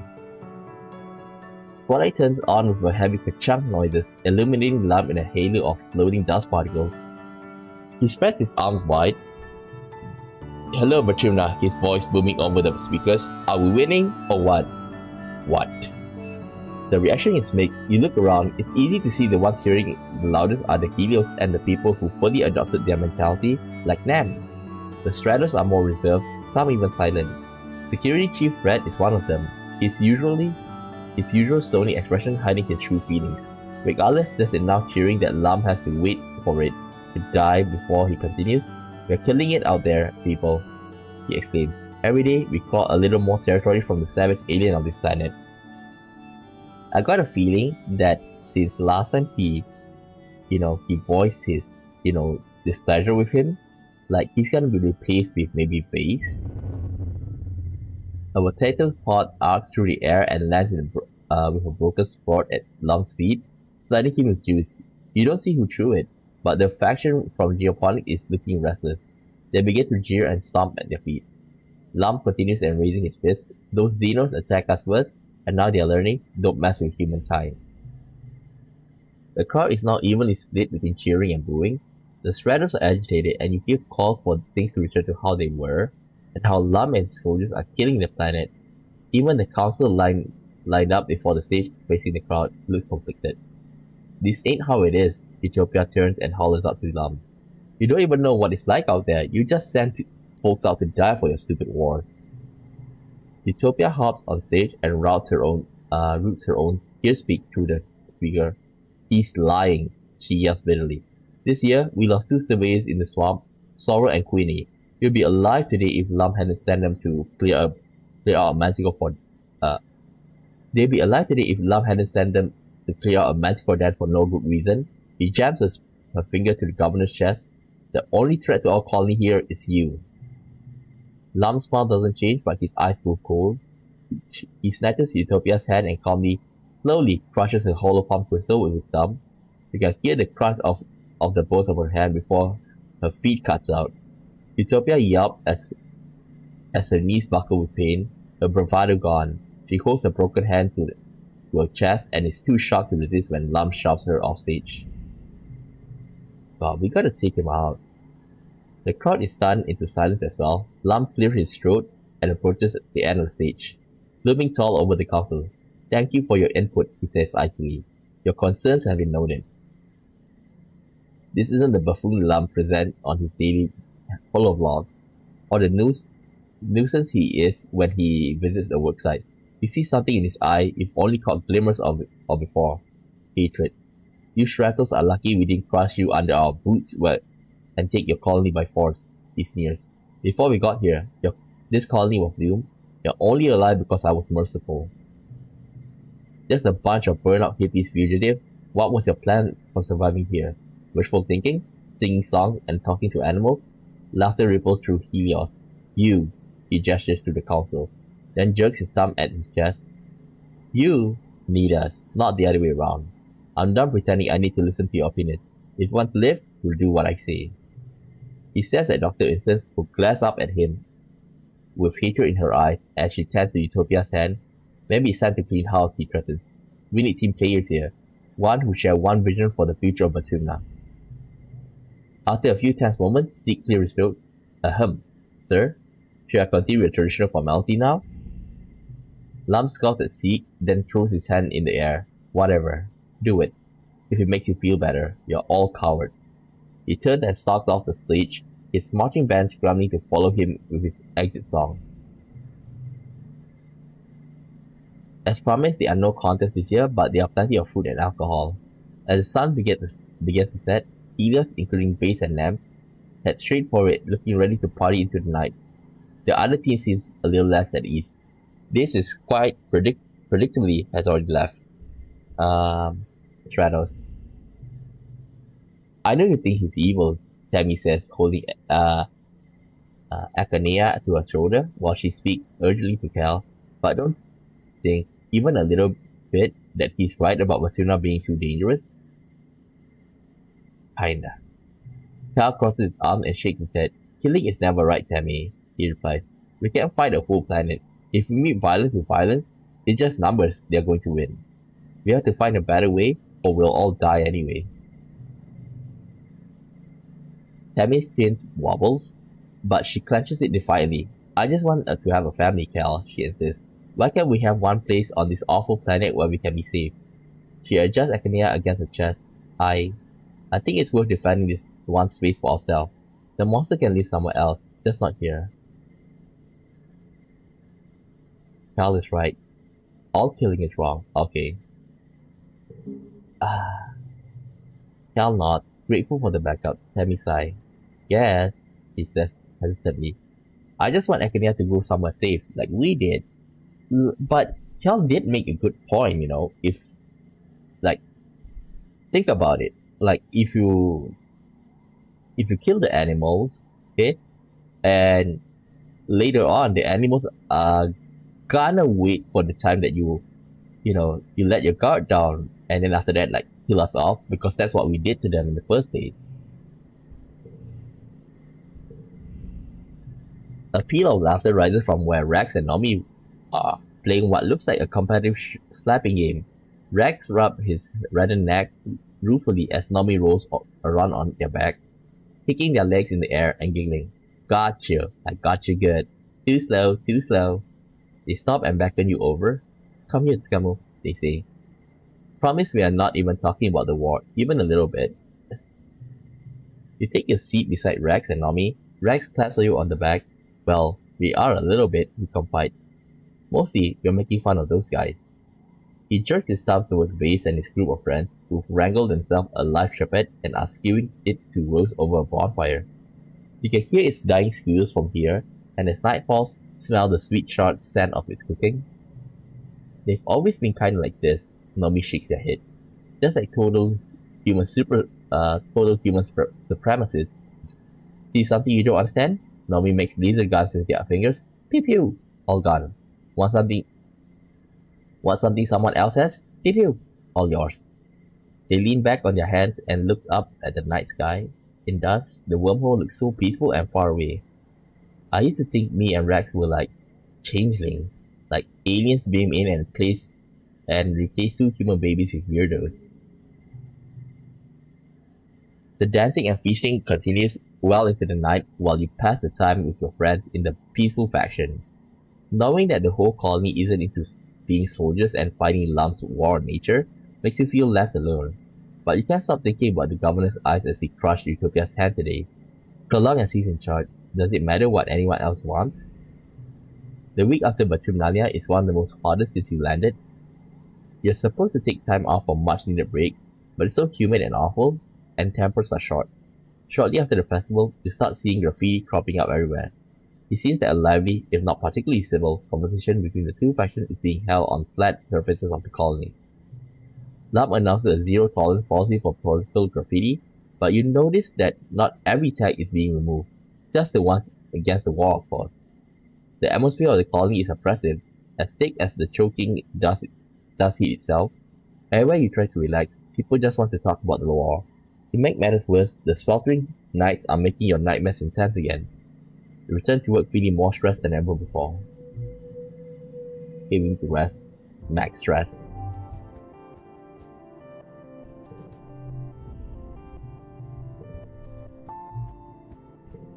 Ooh, Nami. We'll come back here later. Because we are gonna rest after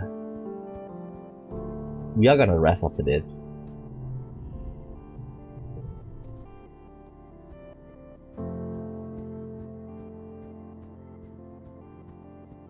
Nothing.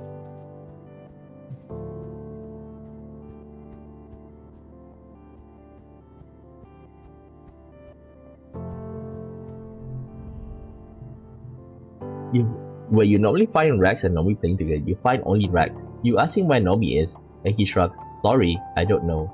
They mentioned they were kinda under the weather. They're probably leveling their Legends of Evermar character. You could try messaging them on their holopalm. You get comfortable on your bed and load up Nomi's private Legends of Evermar server. Back on Earth, there would have been thousands of people playing this game, but now it's just a few brief minutes. Just as Rex said, Nomi logged into one of their characters and they send you a message. Hey, sorry if you're looking for me. I feel super crammy, so I'm gonna spend some time in Evermar. I'm leveling up an alternate RN. If you want to make a new character, I can help you with the first group of quests.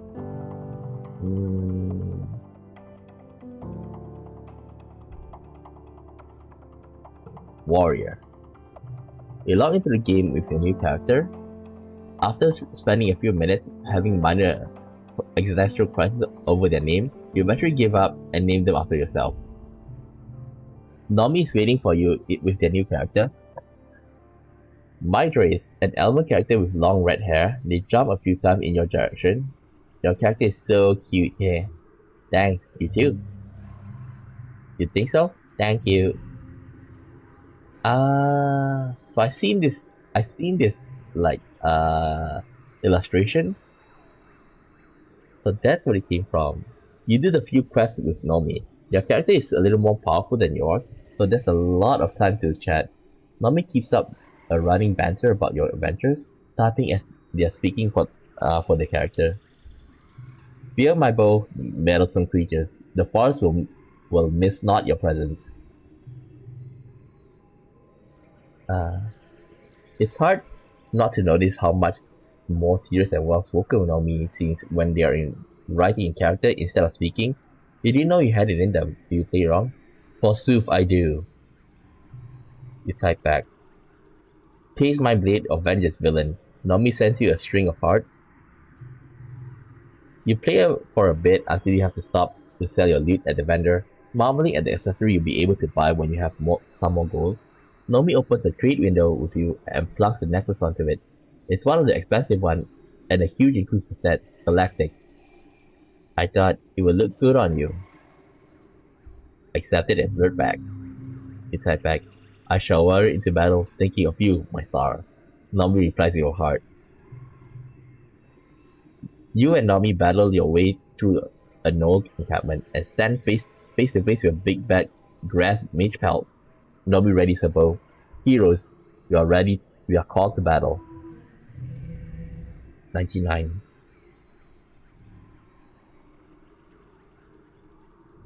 Okay, all three.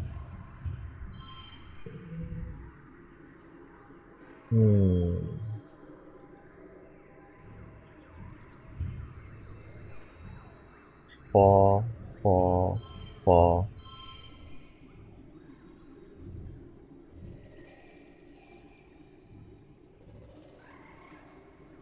Wait, maybe like this.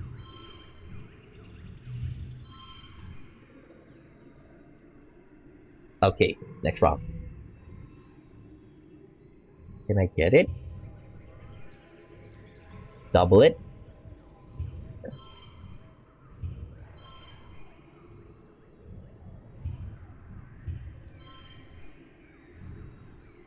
I can't push through. I'm already at max stress.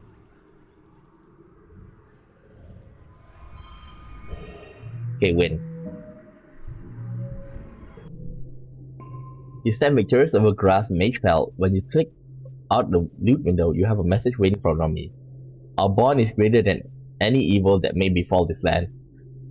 The power of true love conquers all. Nami sent you a kissing emoji, then a string of question marks. Yes, it's perfect for our characters.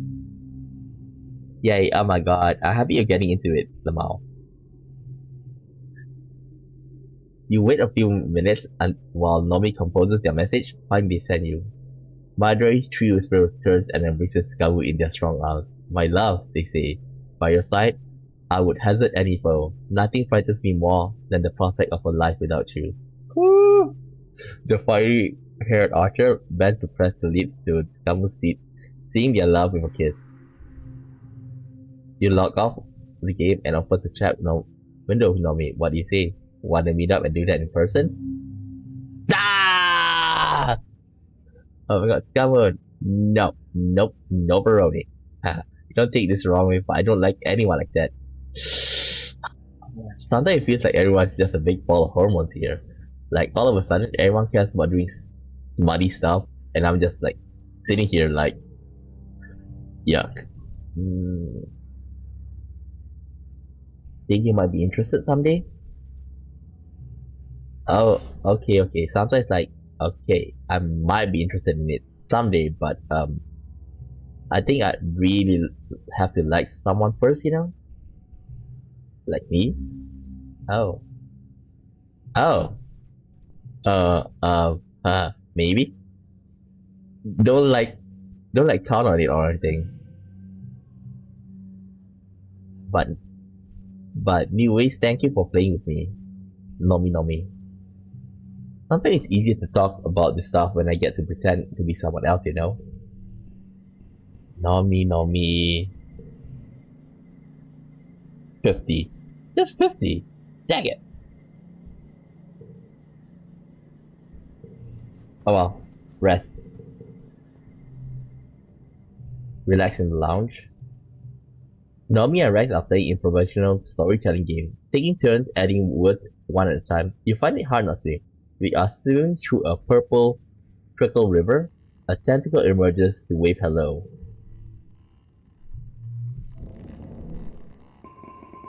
Both are good. Okay, it does have a gem. Okay, let's leave it. Mid dust next month. Leak dust.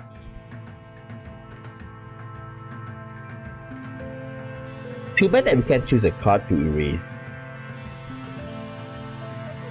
Like, they only give us 2 choices. There's quite a lot of cards I want to take off, you know? Like, for example, this wandering, putting on scary face. This one. A lot of things I want to take out.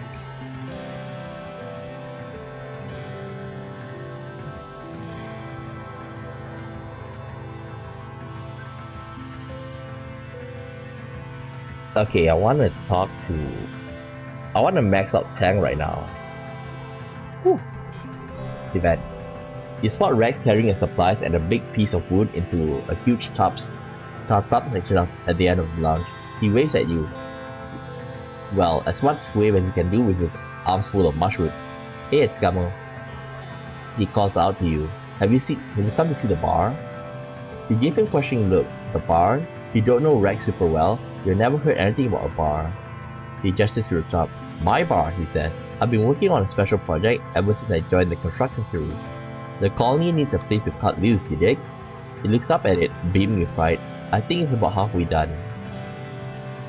You take a look at what you can see. Rex has kept it all pretty well carved up, and he's letting people inside peek. But you can tell it's big. Perhaps a little too big. Ambitious, maybe, for a first-time solo construction project. But Rex has had a lot of help from his crew and from the whole colony. He'd have to be able to find enough wood. I'm sure it'd be great. Rex comes over to you and stings you into a one-arm hug. Just seeing you makes me super energized. he says. I can almost hear the music now.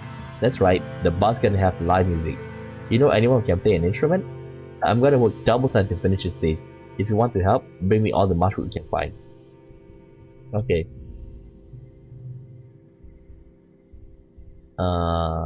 You want mushroom, right? Go.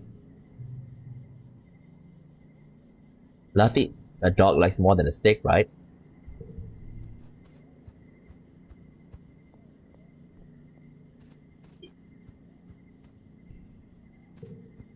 Something? Okay, we go and repair robots. Nomi is assigned to work with you in the robotics lab this month. At first you're happy for the help, but it quickly becomes clear that they are more interested in unreasonable fancy like building a giant robot to defend the colony. I saw it in anime. They chatted as you show them how to ground yourself before working with the sensitive electronics. It's totally cool, we just have to. Perhaps it's better to master the basics first nomination. Congruence pitches in smoothly. For example, there's a vacuum board awaiting repair to its intake and output valves.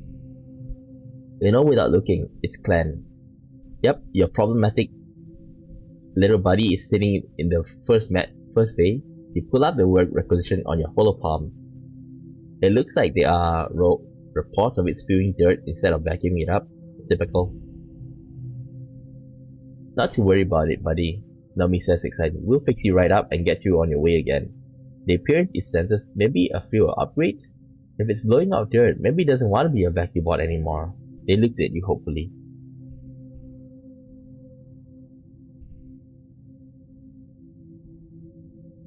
Robo power.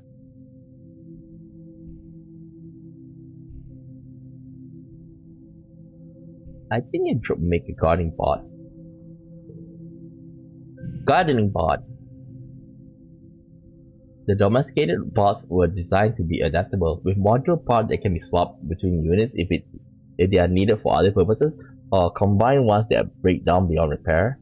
Nomi's right, maybe it doesn't want to be a vacuum bot anymore.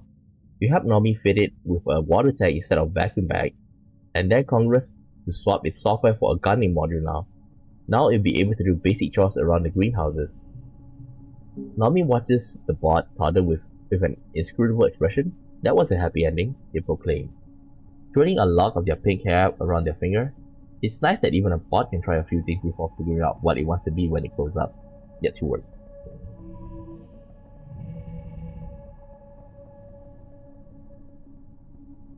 $45.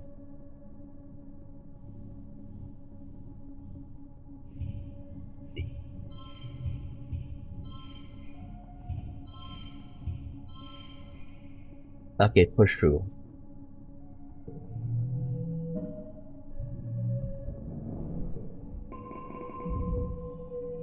It does.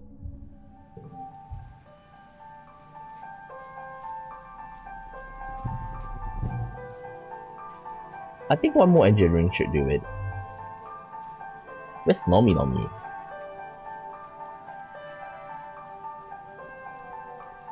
Like, even though like this stream I named it after Tang, but most of what I did today is with Nomi.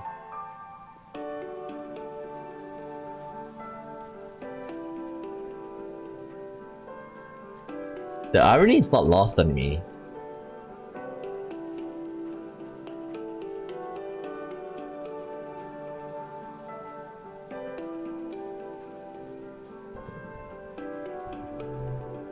Okay, one more time, we're gonna repair the robot.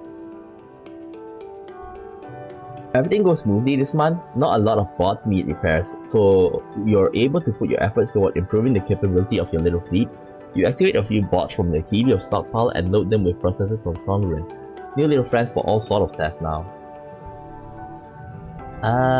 There's no like events. Okay, never mind. We'll do something else first. Maybe you'll go for reasoning. I want to get the perk. Study life sciences.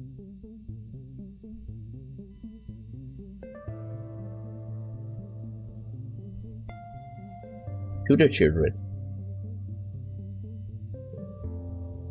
Tanya also offers her services as a tutor, but she's much busier than you are.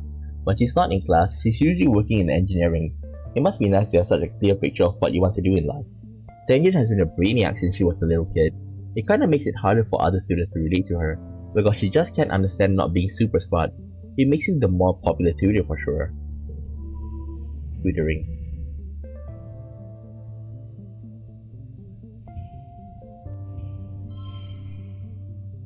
Two.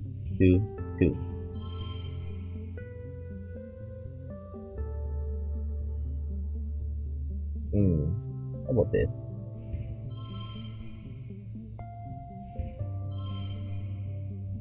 Oh.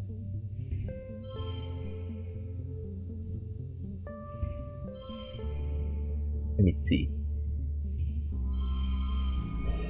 Okay, when?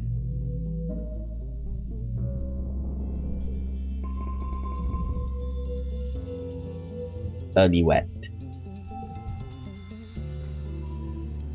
Oh yeah. Present.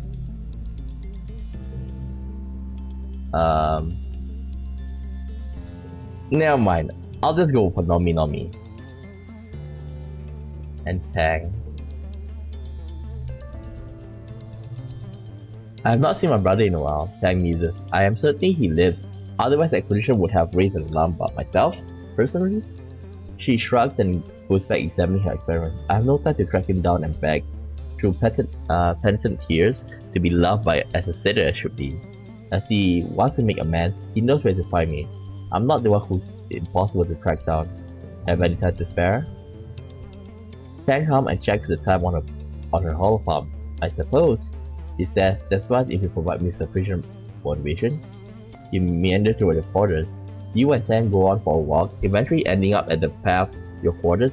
This is hardly motivation, Tang says, but she realizes where you're headed. I don't need to sleep, as you do. You stop and look at her, wondering if you have to spell it out. You close your eyes, revealing nothing except for a subtle twitch of the corner of her mouth. Finally she relents. Oh, you mean for the purpose of copulation, he says. Why didn't you say so? Who knew Tang could be a thief? Literally. Dang. Okay. Let's give her a crystal. I think she likes it. You should probably just keep it. I don't even know what I do with that. Maybe when you insist she keeps it, she shrugs and sure, maybe I'll find a way to use it. A use for it.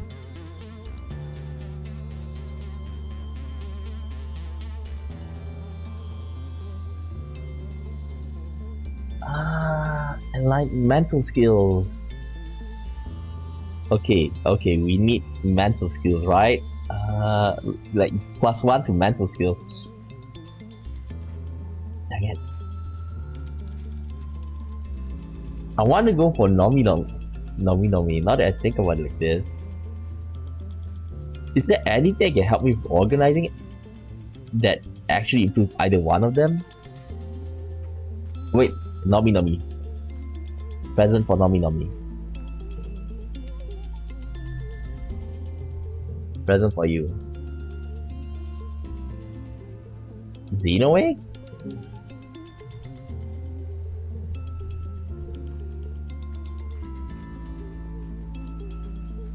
Okay.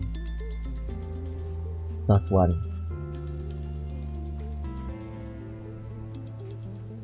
Let's double check. Organizing.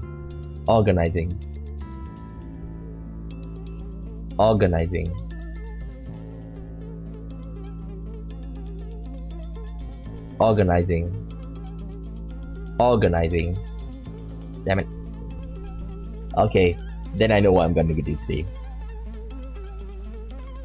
But then Nomi. Okay, fine. Nomi it is. I'll do the last engineering next year.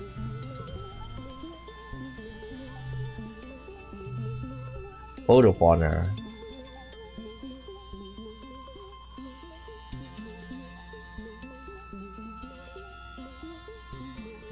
Yeah, I think I should.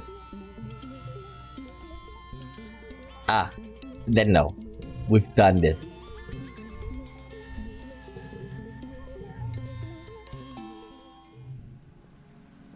done with that.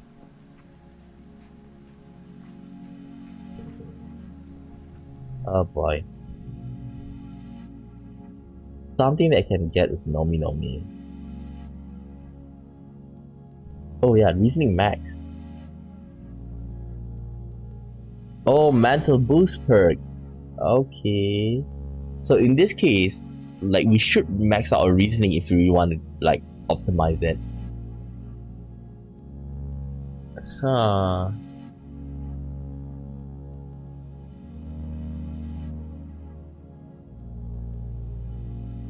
What else can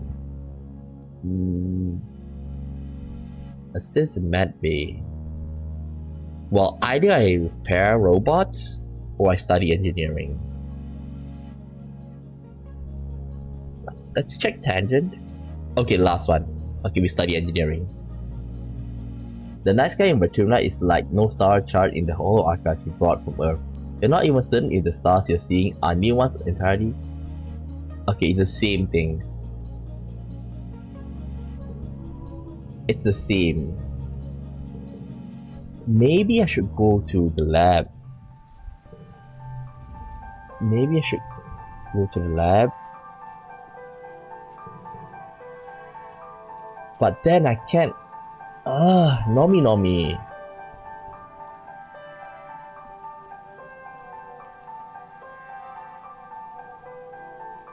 But Nomi Nomi is in the expedition, right? Maybe we can go to a different place.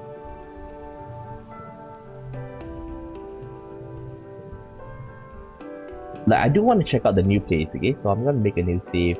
That's why I name it Nomi. Survey the ridge.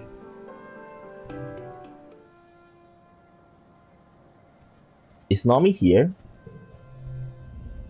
You report the expedition to find the planet, not just Utopia, but Security Chief Red and base as well. I just can't spare any more of my people, Utopia explained to them. You've already pulled almost all of the foragers and we're already running skint crews to the ridges as is. There's one person you can spare. Maybe no. No. I don't want. If I have to go with them, then no. Let's check the other one. Forage in the valley? Are they here? Ah, come on! They're here as well?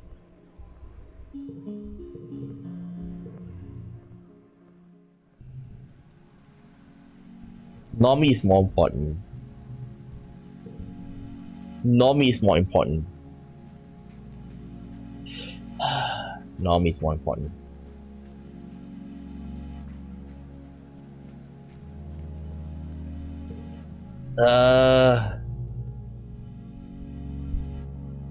Empathy.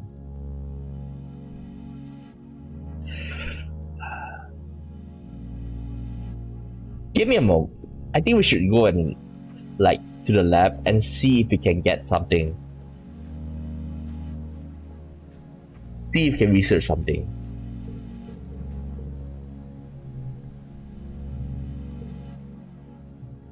Survey Tonin found black grass shortly after the colony landed in Batumna.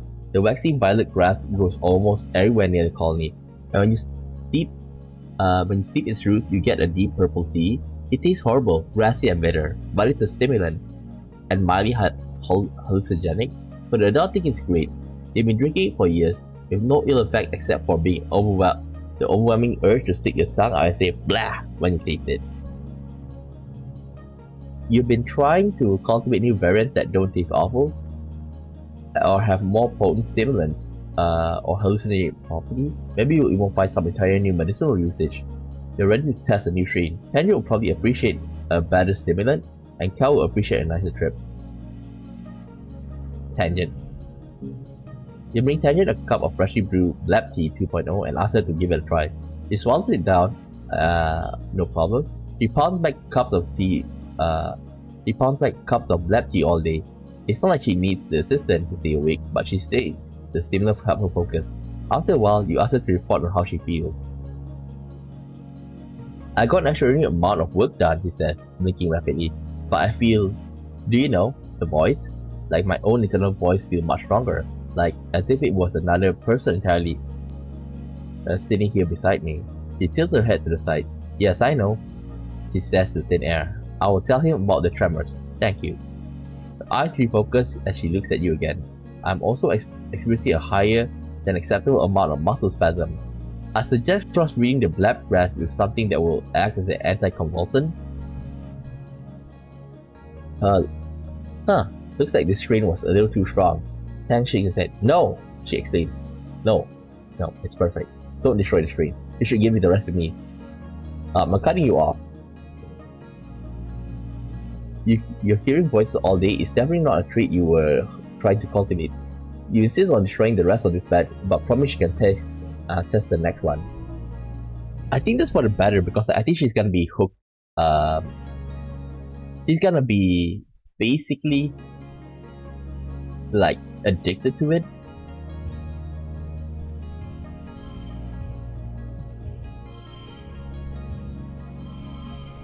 Equally.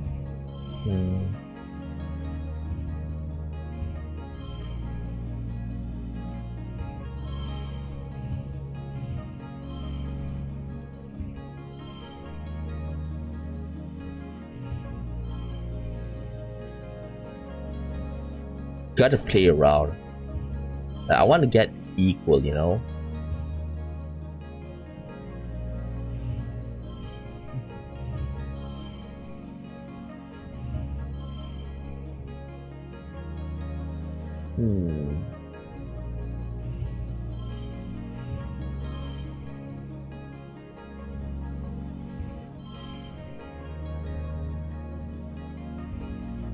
How about it like this? Oh boy. Okay, good. 10 kudos.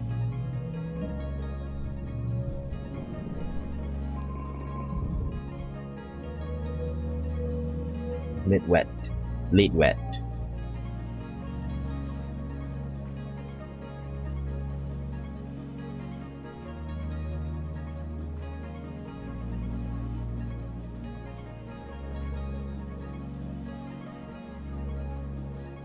I got a feeling that if we give the tea to her, then she's gonna be like, Tag is working late in the lab this evening as usual. What's unusual though is the smile that brightens her face when she looks up from her microscope and sees you. Skamu, oh, I'm glad you're here. I was just... No. Actually, why don't you come over and see for yourself? You take a look through her microscope. Look at the shape of the spore.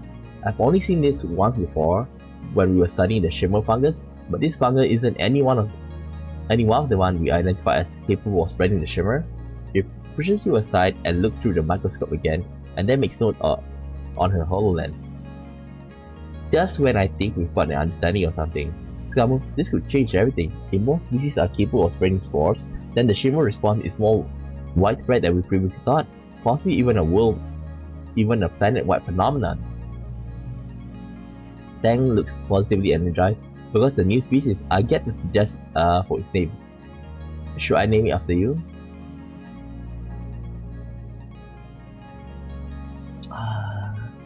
You should name it after yourself. Don't be ridiculous, Tang laughed as she inputs your name into your hollow eye. I already named 6 things after myself. That's what scientists do when they discover things. With a slight gesture of her hand, Tang's hollow eye turns off. She sighs, then rubs her thumb and index finger over her eyes.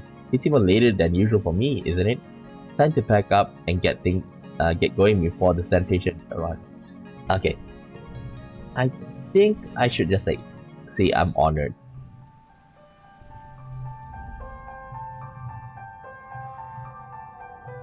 I'll be honored. Tang smiles and put your name into her hollow eye. You help her pack up her workstation. She turns off the light and with one last fond look at her laboratory. You and Tang take a long way through the colony, walking in companionable silence towards the general direction of the living quarters. You come to enjoy these walks with Tang, moving like twin spirits through a sleeping world. Tang stops you before you head into the living quarters. Actually, let's not go back, she says. I want to stay out a little longer. You and Tang climb up the walls where the wind coming from the forest is stronger and keep walking. The wilderness is dark and impenetrable past the defensive perimeter. Tang keeps you on the outside edge, subconsciously or possibly consciously, putting you between her and it.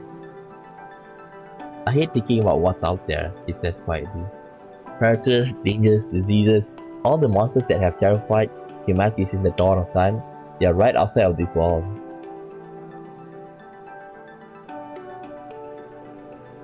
It's not so bad out there. She links her finger behind her back as well. All the same, I think I finally come to appreciate it for what it is, opportunity. How many scientists have truly been afforded this freedom of discovery, a seemingly limitless buffet of knowledge? Tang looks toward the wilderness and smiles wistfully. Vertuna is full of wonders, dangers, yes, but I find myself also feeling a curious sense of wonder, awe perhaps. You walk a little further before Tang, seemingly in the middle of some deep thought, and stops and turns to you. Scammer, are you happy here? She winces, then bites her lip. No, I don't mean happy precisely. Happiness is relevant to a survival situation. What I mean is, do you imagine a future here? One that you would have chosen for yourself should you have been given the option? Are you fulfilled? Yes, I am. Oh, Tang replies, looking away. I envy your clarity of vision. Honestly, Tang continues, I despise the physical realities of living here, the smell, the cramped quarters, the constant threat of attack, of disease, everyone meaninglessly interpersonal squabbles, amplified by the proximity and stress. I can feel them weighing me down. She laughed humorously. But don't we have a choice? But we don't have a choice, do we? Perhaps the only rational decision is to make the best of what we have. To accept otherwise is to accept misery and death. That's the Tanya you know so well. You can trust her to stay logical and focused no matter what chaos tomorrow may bring. You walk until the chill of the night settles into your skin, then descends from the walls and walk back to the living quarters. Tang hesitates at the threshold. Anyone else might have noticed, but you know Tang. Probably better than anyone in the colony does, even her own brother. What's wrong? Oh, nothing, Tang says with a hollow laugh. Just thinking, which is nothing new. He looks at you with a faint smile. You're probably more than anyone else in the colony knows what it feels like to conceal your true nature, your feelings, under a serene facade. I mean, no offense, but we're alike in that way. I can't help but feel unsettled by everything we have yet to face. Tang laughs. Unsettled is an imprecise word. Do you want a hug? Ah! Tang awkward silence conveys she has to consider this deeply. Yes, she says finally. I do actually. Tang! You enfold Tang in a gentle hug, but after a few seconds of sun in action, Tang wraps her arms limply around you as well. You spread your hands wide and hold her more tightly, trying to manifest the right kind of comforting energy to resonate through Tang's shield. Either you manage or she simply relents, but Tang rests her head on top of your shoulder and sighs. This is where I talk about how physical touch encourages the production of oxytocin, she murmurs, which is a body hormone that imparts feeling of calm and security. You can feel her smile against your hair. I know you know that, though. So I'll simply say this. This is nice. Thank you. Tang straightens her coat. I'm aware that I'm not the easiest person to befriend, she admits. Among my many admirable qualities, I'm often cold, bruised, and tactless. I owe my thanks for taking the time to see through that. I don't know why you would have bothered, but I'm grateful. She looks towards the living quarter as if steeling herself. You don't have to be alone tonight. Oh, an interesting proposition, Tang replies. What precisely do you mean? We could keep each other company. Then scrutinize your face for any hint of an ulterior motive. Convinced you have none, her shoulders drop. I like that, thank you, she says defeated.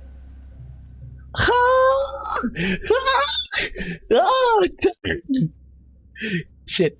Tang! Tang! Tang!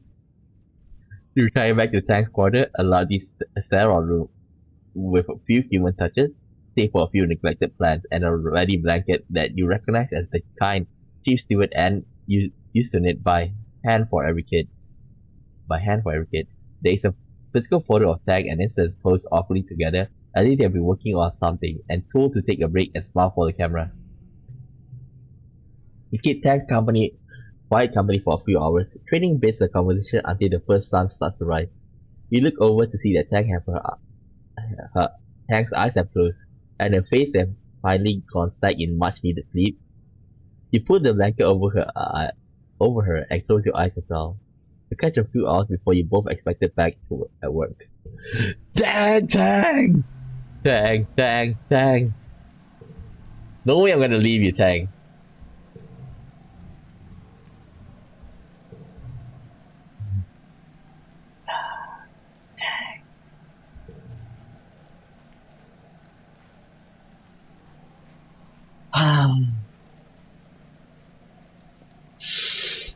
Tang!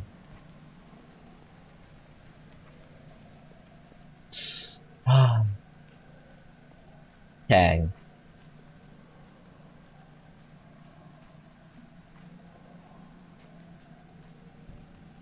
Okay, let's check out if...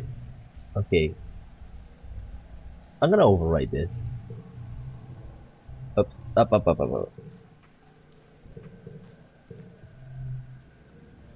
Let's see what I can research. You come... Huh. Let's see what will happen if we do this.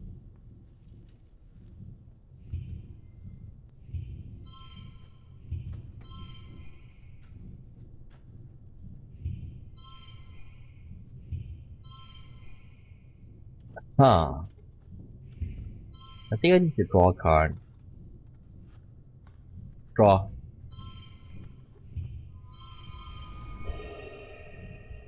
Win. Anything? Nothing. No. If there's no event, I don't think I should go for it. Okay, let's go to engineering and max out.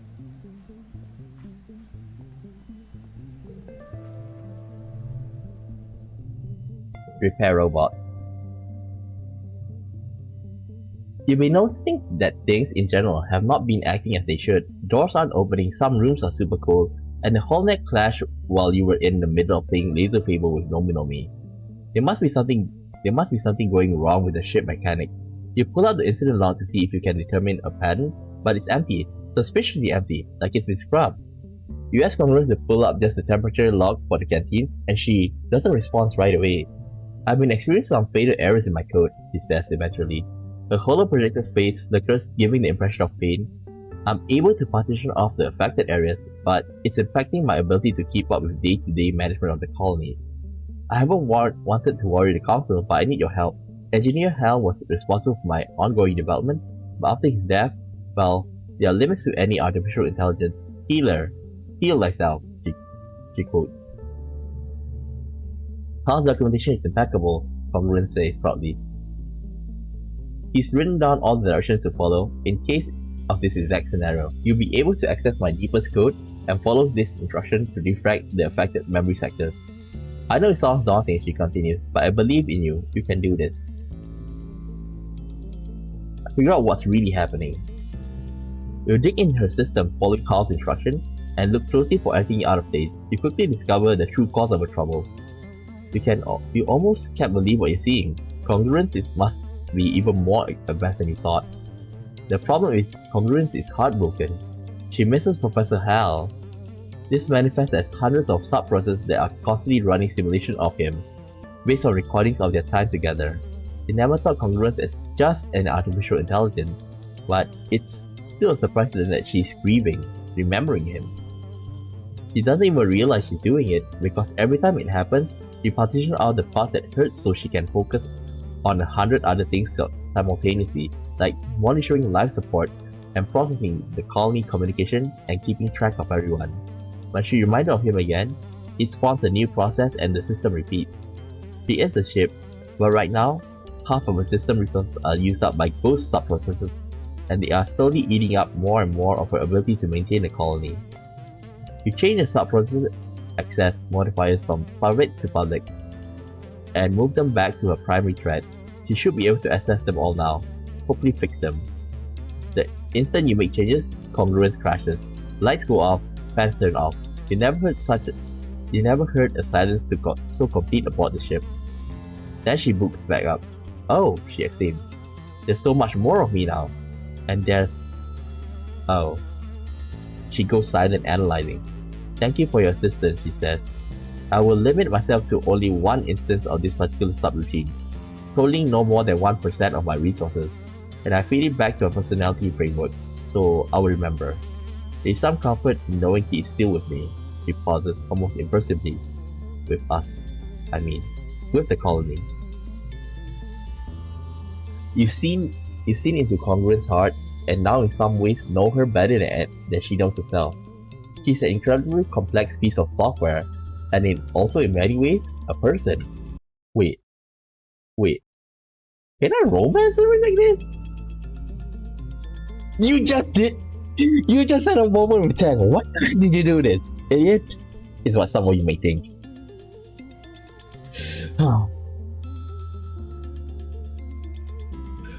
Okay. It's strangely intimate feeling. Congruence is the reason you are still alive after 20 years journey through space, but you never knew what she's truly capable of. You now also know her most secret root access code. With this, you could make her do anything. You vow to only use this information for good. Preparing robot.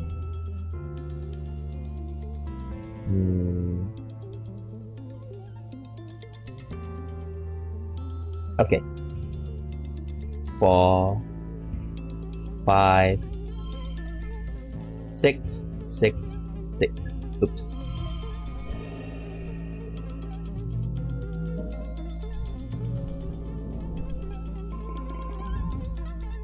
Seven engineering?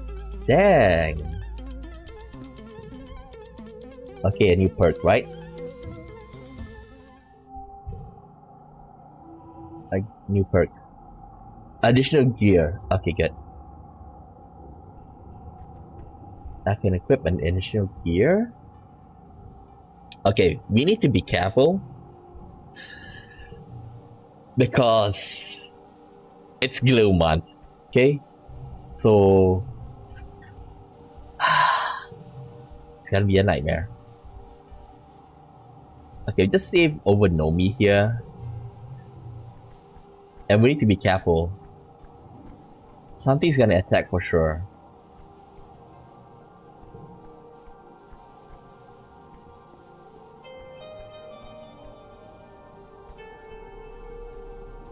Anything? Nothing.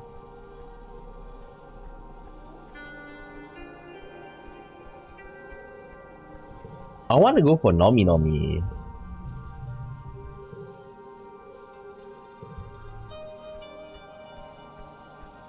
But it's kind of annoying seeing this, you know.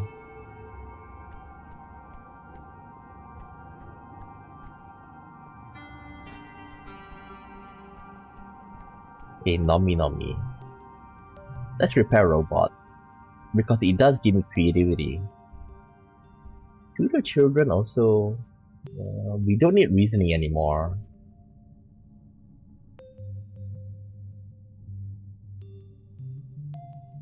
But the plus 10 strength.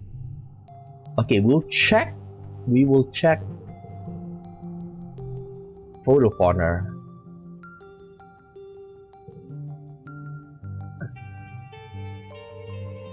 You practice in quarters trying not to bother anyone. In practicing, you watch holovids taking naps. It's pretty relaxing experience, except for the fact that you don't seem to be getting any better at the photo corner. Maybe you should get out of bed. You're starting to go flat on one side. Because it does increase a lot of stats, you know.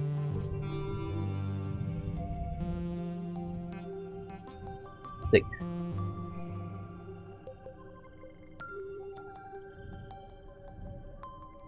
Okay, 4.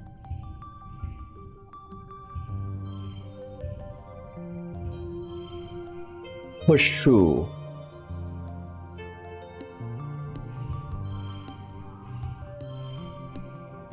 The same all. Damn it. Okay, just push through. Hopefully nothing bad happens. Hopefully. Yep. We will end the stream after this is over, okay? But as you know, like, this is gonna be a nightmare. You're heading to bed when the sirens begin to wail, heralding the beginning of the yearly xenofauna attack. Outside your window, you see the soldiers begin to form up. This year, Nam is heading up her own squad. You see her red hair bobbing along with the others as she rushes to defend the walls. Rush after her. Nam looks at you in surprise but nods when she sees you are ready to fight. Someone hands you a plasma rifle and you join her squad on the walls. You stand shoulder to shoulder with Nam and watch the Xenos mass on the far side of the fire break. Look at them all. They just keep coming more and more every year. What are they even waiting for? Why don't they just attack already? She shoots a look at the rest of her squad, all of them Helios, mostly young adults like you, and lowers her voice. I just want to get over it with, you know, she confides in you. These Helios learned to march before they could walk. I want to prove I can handle myself as well as they can. She runs her fingers down the barrel of her plasma rifle, where she stenciled the name Kombucha, the brother. A lowing from the forest draws your attention back to the enemy line. The walls of animals is approaching in eerie unison, their footsteps drumming in a rumbling tattoo across the ground. Nam clutches her rifle tightly. Okay, here goes. The animal approach the walls at a steady pace, but stop short at the walls. Instead, they mill outside the colony near the garrison. In the eerie silence, you hear the sudden crackle of plasma rifle fire and flying creatures fall to the ground. You hear Security Chief Red from his post on the wall, telling his squad to hold their fire. His voice rings through the still, expectant air. The Xenos are just standing there, menacingly. Then, an explosion rocks through the colony, the shockwave hitting you like a physical blow, and then the heat right after, like walking into a wall of fire. You're pelted with debris raining down from the sky.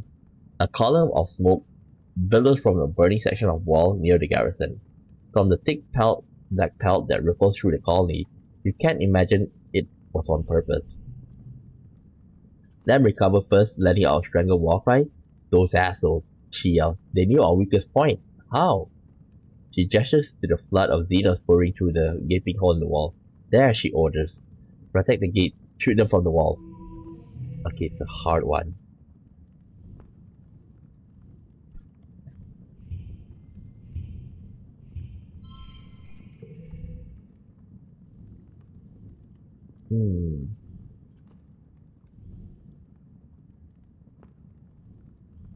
Mysterious stranger? Wait.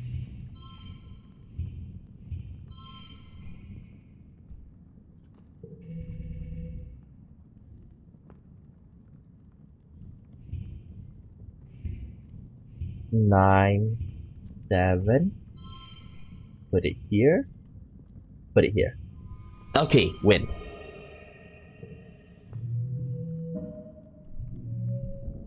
Kudos. The Xenos poured through the smoking hole in the wall, wave after wave of creatures of all sizes, fist-sized insects all the way up to megafauna like bushbubs and mudwalkers. Great lumbering beasts, the likes of which you've never seen. The largest ones soak up gunfire and smash through the defenders on the ground, while the smaller, faster creature make for the ship and geoponic domes. As your squad is getting in the rhythm of the defense, Governor Lam storms up the steps.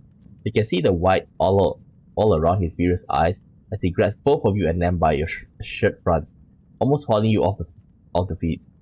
Which one of you did it? He growls. Which one of you set the bomb? It wasn't us, Nam exclaims, clutching Lam's forearm. Lam releases you with a snarl. It had to be an inside job. Someone with access to the garrison. One of you extracolonists is Fitz. You are all traitors to humanity. He looked burned, possibly bad. Parts of his uniform are still smoldering. You wonder if he and his squads were near the explosion. If people dead because of it.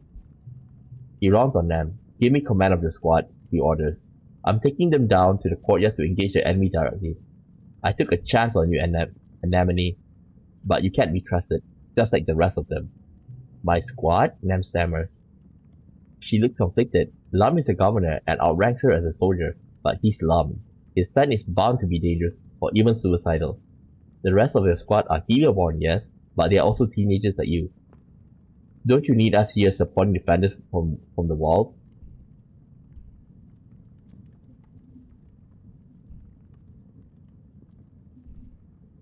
Yeah, we're more useful here. Lum doesn't look convinced, but your support emboldens them. She stands up straighter and hardens her expression. I can't send my people into close combat, she says firmly. We are trained for range defenses, not melee. The governor looks at her squadmates, but none of them make a move to follow him.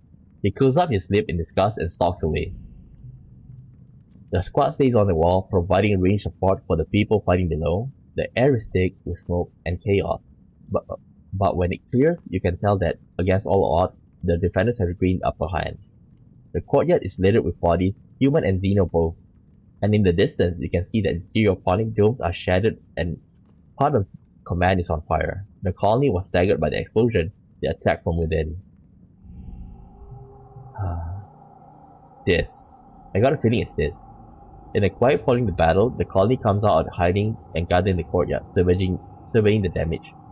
Governor Lum is on the warpath. I'll find out who did it, and I have your goddamn head, he yelled. I want every single straddle lined up and questioned. They were our explosives. I want to know who set the goddamn bomb. You and everyone from the straddle are hauled aside and questioned on your whereabouts prior to the attack. Everyone, that is, except this. He's nowhere to be found, dead or alive. Knew it. This.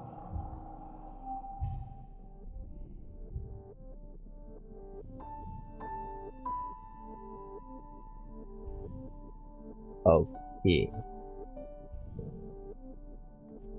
So, like, I'll think this is where I'll end. Ooh. I think this is where I'll end because, like, and the next stream, which is on Monday, is where I think we'll finish our first run. It says that the last one will be when we are reached 20. I don't know if it's like 19 going to 20 or 20 going to 21. That's the part I don't understand. I'm not sure. But anyhow, like, think about the next stream is going to be like, oh, we're 19. Oh, shit. Give me a second. Oh well, this is supposed to be 19. Okay, so clear this one. Delete all memory. No. We will without a doubt be nearing the end of the game already. Okay, but like I say, I'm planning to go for a second run.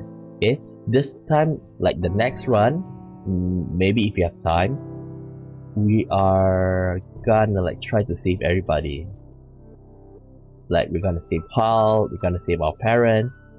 Like I wonder how are they gonna react, yeah? You know, when all of this happens. I bet they're gonna put a more fight against Lum. Because he's, as you can see, he's in a sense he's a maniac a bit. Okay? So with that said, I'll end the stream here and I'll see you guys next time. Bye bye.